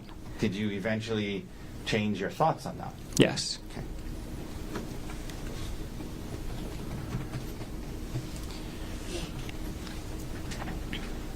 You were asked about monitoring her communications. Is there anything you learned in the audiobooks about that? Yes. What did you learn from the audiobooks about monitoring her communications and her sharing, giving up some privacy during this healing period? I learned that as part of rebuilding trust in a relationship after an affair, especially in the digital age, it is going to require proactive giving up of some degree of privacy by the cheating spouse. Okay. Now, you were asked about in the December time period certain things that on your computer when they ran this Axiom search indicated it was accessed. Okay, so I'm going to quickly ask you. I'm not going to spend hours on hours on it. Okay. Ask you a few questions about it. Yeah. The things about Reddit and the audiobooks and things to do with infidelity. Why were you looking up these things in late December? Because I was working on our relationship. Were you still having a hard time with it all? I was. Okay. You know, I asked Detective Inuma about how the search warrant, the computer search only pulled the terms, the relevant terms, and your name wasn't on there. Do you believe, like during this time period, you were also looking at your own financial? I most certainly was. Objection beyond the scope and expertise. Do you believe you were also looking at your own financials at that time? Yes, I most Okay. certainly were. But you heard Detective Inuma say that search only pulled the ones with her name, yeah? Yes, I heard that.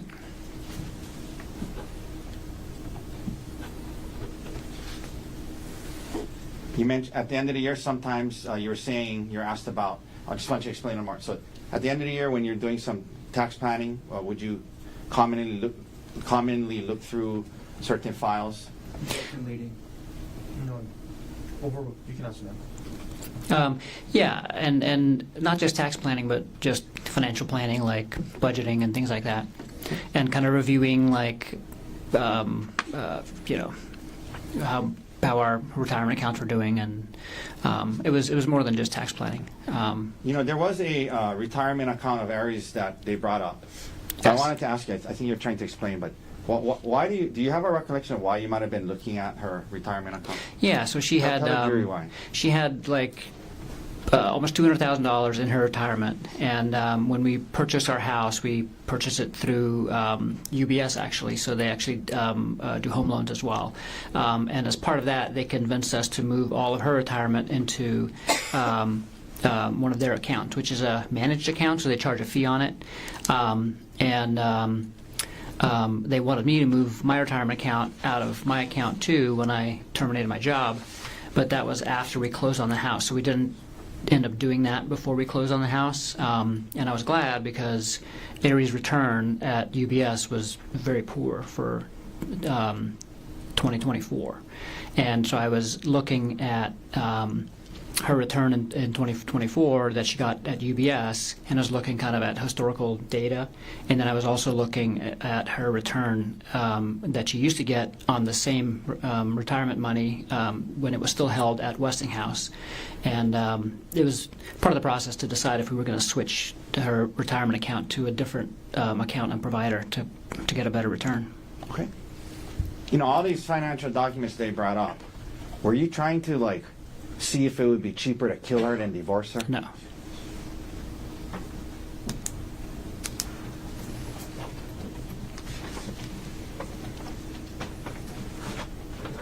You mentioned Darvo and what that meant.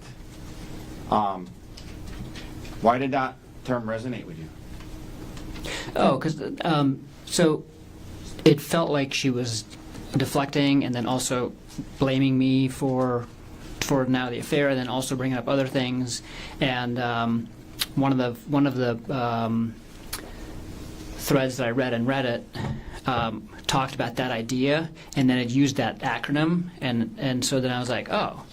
What is this? So I looked up the acronym, and that's what it was. And so then I searched that acronym on Reddit to kind of get more information about people dealing with that specific issue. You were asked about the 2018 Word document about the 2018 taxes and about the child support and alimony. Well, we talked about this the other day, so just really quickly, what other information was on there?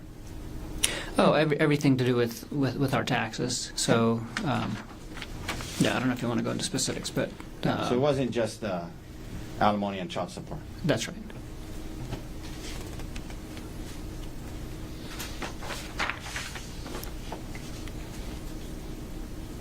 Do you typically wake up early in the morning? Yes.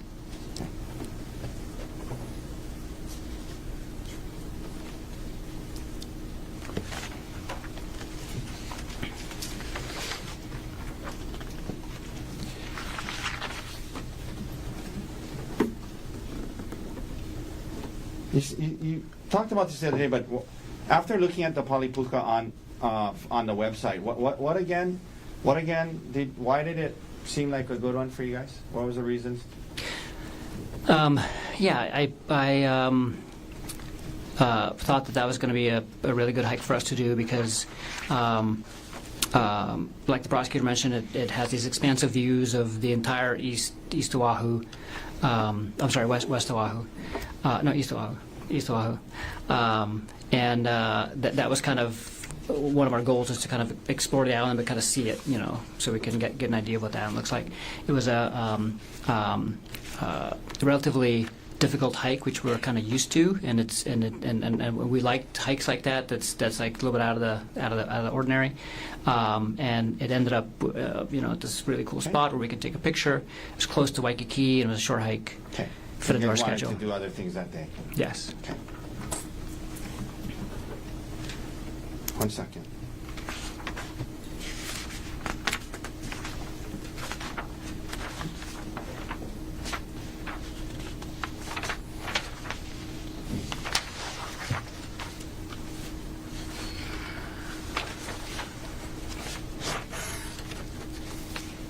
Now, you were asked about whether or not during the conversation when you confronted Ariel about the affair in San Luis Obispo, prosecutor asked you if at some point in that conversation you called her a lying bitch and a whore. You remember being asked that? Yes. And was this a long conversation you guys had? Yeah, I mean, I would say we had the conversation about the affair for the entire time we were in San Luis Obispo. But then that first on night, and off, That first night, did that conversation get heated and emotional? It did. Okay. It did. Let me ask you this. It was just the two of you there, right? Oh, when yes. Yeah. And you were asked if you called her those names, and you wanted to tell the jury that you did. Yes. You could have said, no, I didn't call her that, but you wanted them to know that you did call her those names, right? Meeting, testifying. Sustained. You testified to this jury, well, you admit that you called her those names. Yes. Okay. And then did the conversation continue, and did you guys try to work through it? Yes. Okay. All right, thank you, doctor. That's all the questions I have for you. Any recross based on what was asked on redirect? Just a moment. Take your time. Actually, before we begin, may we approach on the record? Yes.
Dr. Konig, we're going to keep this very limited. going to go through two situations. Situation one, if Ari divorces you, you're likely going to be paying child support, correct? Yes. And you know from your last marriage that's very expensive, right? It's not that expensive, but You paid almost $30,000 a year in 2018, correct? it's not a reason why I wouldn't divorce her if we had a good reason for it. That's all I'm saying. If Ariel divorces you, if she divorces you, you're likely the one that's going to be paying child support. That's correct? If we ended up getting a divorce, I would be paying child support. Correct. If Ariel ends up divorcing you, you don't get anything from her life insurance, correct? If Ariel, if we get divorced, neither one of us gets either one of our life insurances. Ariel divorces you, you don't get any of her retirement accounts, correct? If we get divorced, well, that's not true. No. If we get divorced, Ariel might get some of my retirement account because my retirement account is much bigger than hers. The question was, if Ariel divorces you, you do not get her retirement account, correct? This is a question of law. It's not that's overruled. I know that the retirement accounts are going to be. I know that retirement account division is part of divorce, and I know that there's a lot of things that go into that calculation. I know that my retirement account is much bigger than her retirement account, and I'm not sure what portions we'll be able to keep because it's based on when the contributions were made and things like that. You know that you're likely not going to be taking her retirement if she divorces you, correct? Like I said, I don't know what's going to come of all that. It's a complicated. It's much more complicated than the life insurance issue, for example. And you know that if Ari divorces you, a likely outcome would be 50-50 custody, correct? It depends on the circumstances of the divorce. You knew before March 24, 2025 that if Ariel divorced you, 50-50 custody is generally standard, correct? Yes, absolutely, and that's what I would have been advocating for. Second scenario, if Ari dies, you don't pay any child support, correct?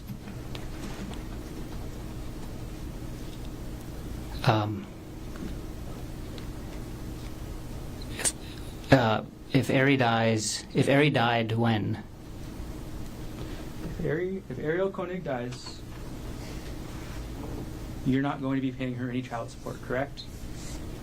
If Ari dies, and yes, I would not be paying a dead person child support. Yes. If Ariel dies, you get the $250,000 life insurance policy she took out, correct?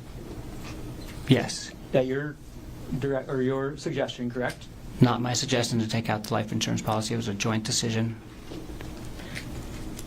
If Ariel dies, you get $250,000 from her retirement, correct? Yes.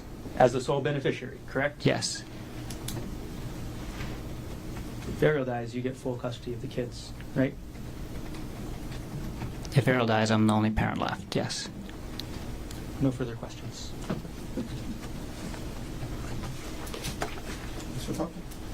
If you get convicted of this charge, Correction. she gets full custody. Approach.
were asked about custody. Yes. Love your boys? Yes. More than I can describe. Excuse me? More than words can describe. Do you want to fight Ariel for 50-50 custody in the divorce? Absolutely. Okay. You were asked about how if she died, you would have got $250,000. How much money would Ariel have gotten if you died? Over $2 million, including the life insurance and the retirement. Let's talk about that. How much life insurance did you take out on your life for her? $1.5 million. And that was in this January to March time period? Yes. During that time period, you decided to take out $1.5 million of life insurance on your life for her, right? Yes. You had more retirement than her? Yes. And if you died, that would go to her. Yes.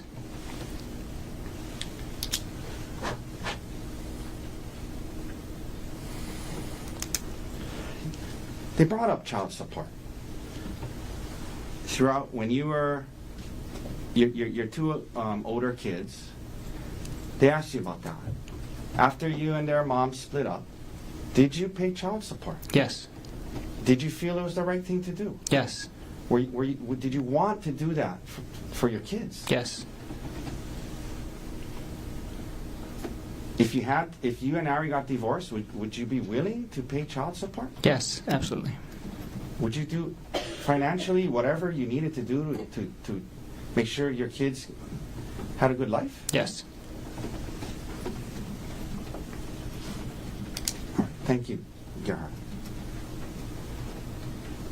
Any other questions? No further questions. Doctor, thank you. You can return back to Council State.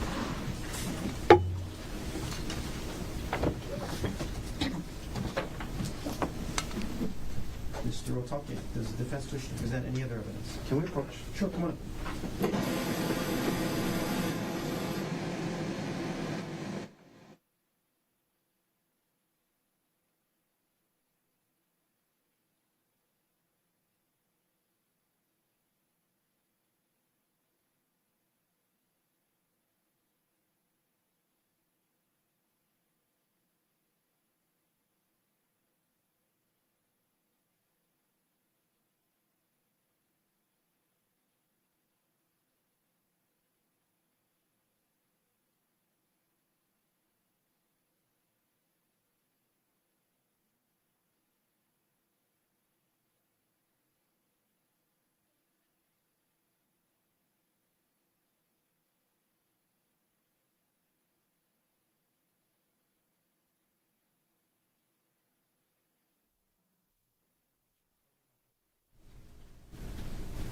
So, ladies and gentlemen, I'm going to release you for the day.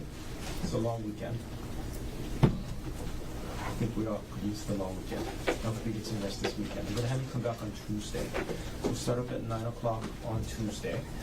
That is April 7th. And based on my discussions with the attorneys, we expect to wrap up the presentation of the evidence on Tuesday. And the case will be submitted to the jury sometime on Tuesday for deliberations. So that's what we're looking at in terms of the schedule.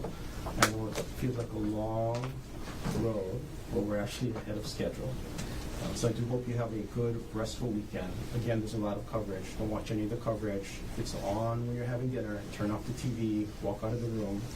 Again, your decision must be based on the evidence presented here in court. So the same 3 rules apply. Don't talk to anybody about this case. Keep an open mind. Do not try to learn about this case outside of the courtroom. All of you, have a safe drive home. Have a good long weekend. We'll see you on Tuesday. All rise.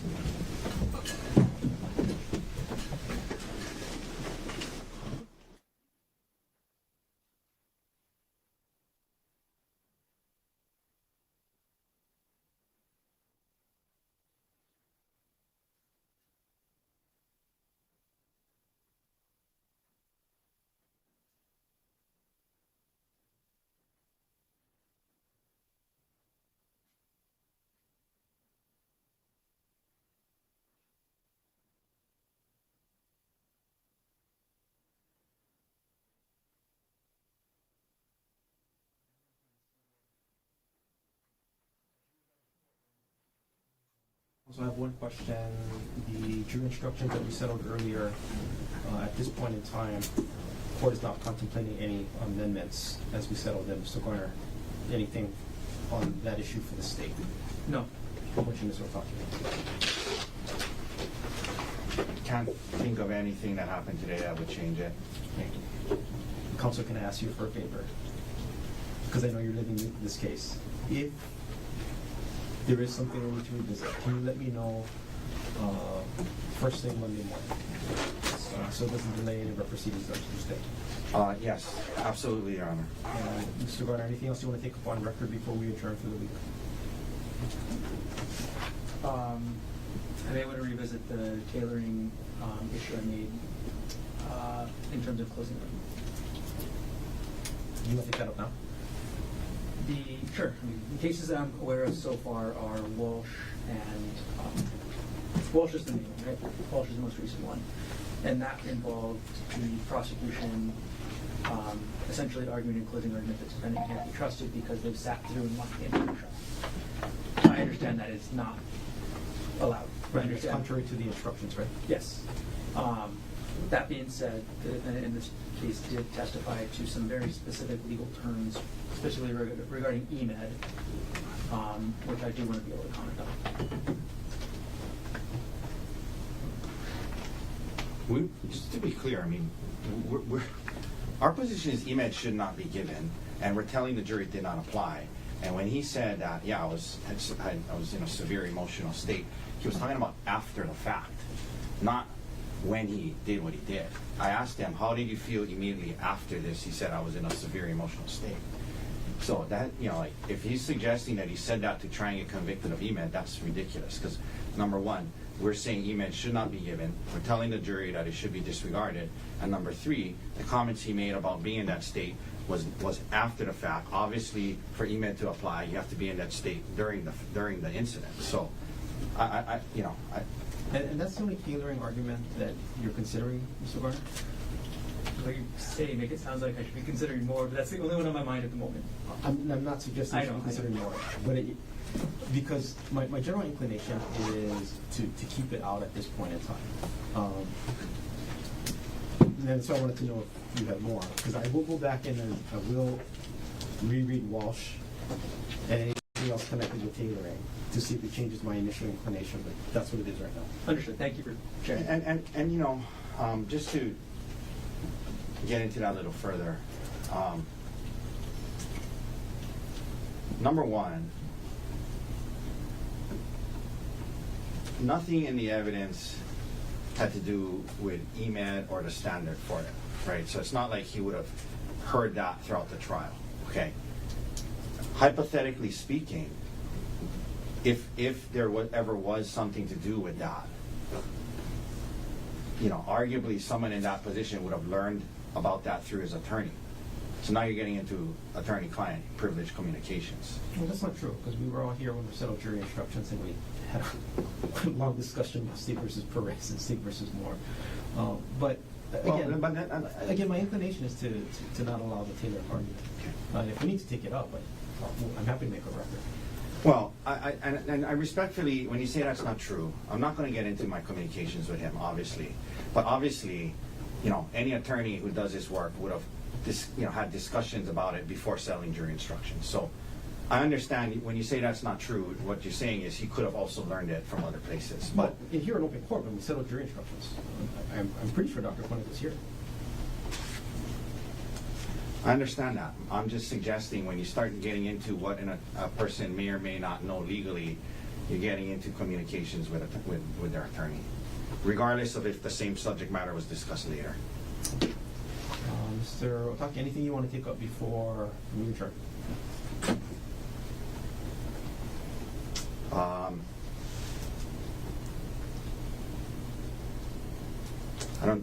I don't believe so. I guess is the idea that closing would be an hour? We can talk. Yes, we'll talk about scheduling again up here at the bench once we adjourn. Oh, okay. The time limits. Yeah. Okay. So if there's nothing further, we'll adjourn. Council coming up.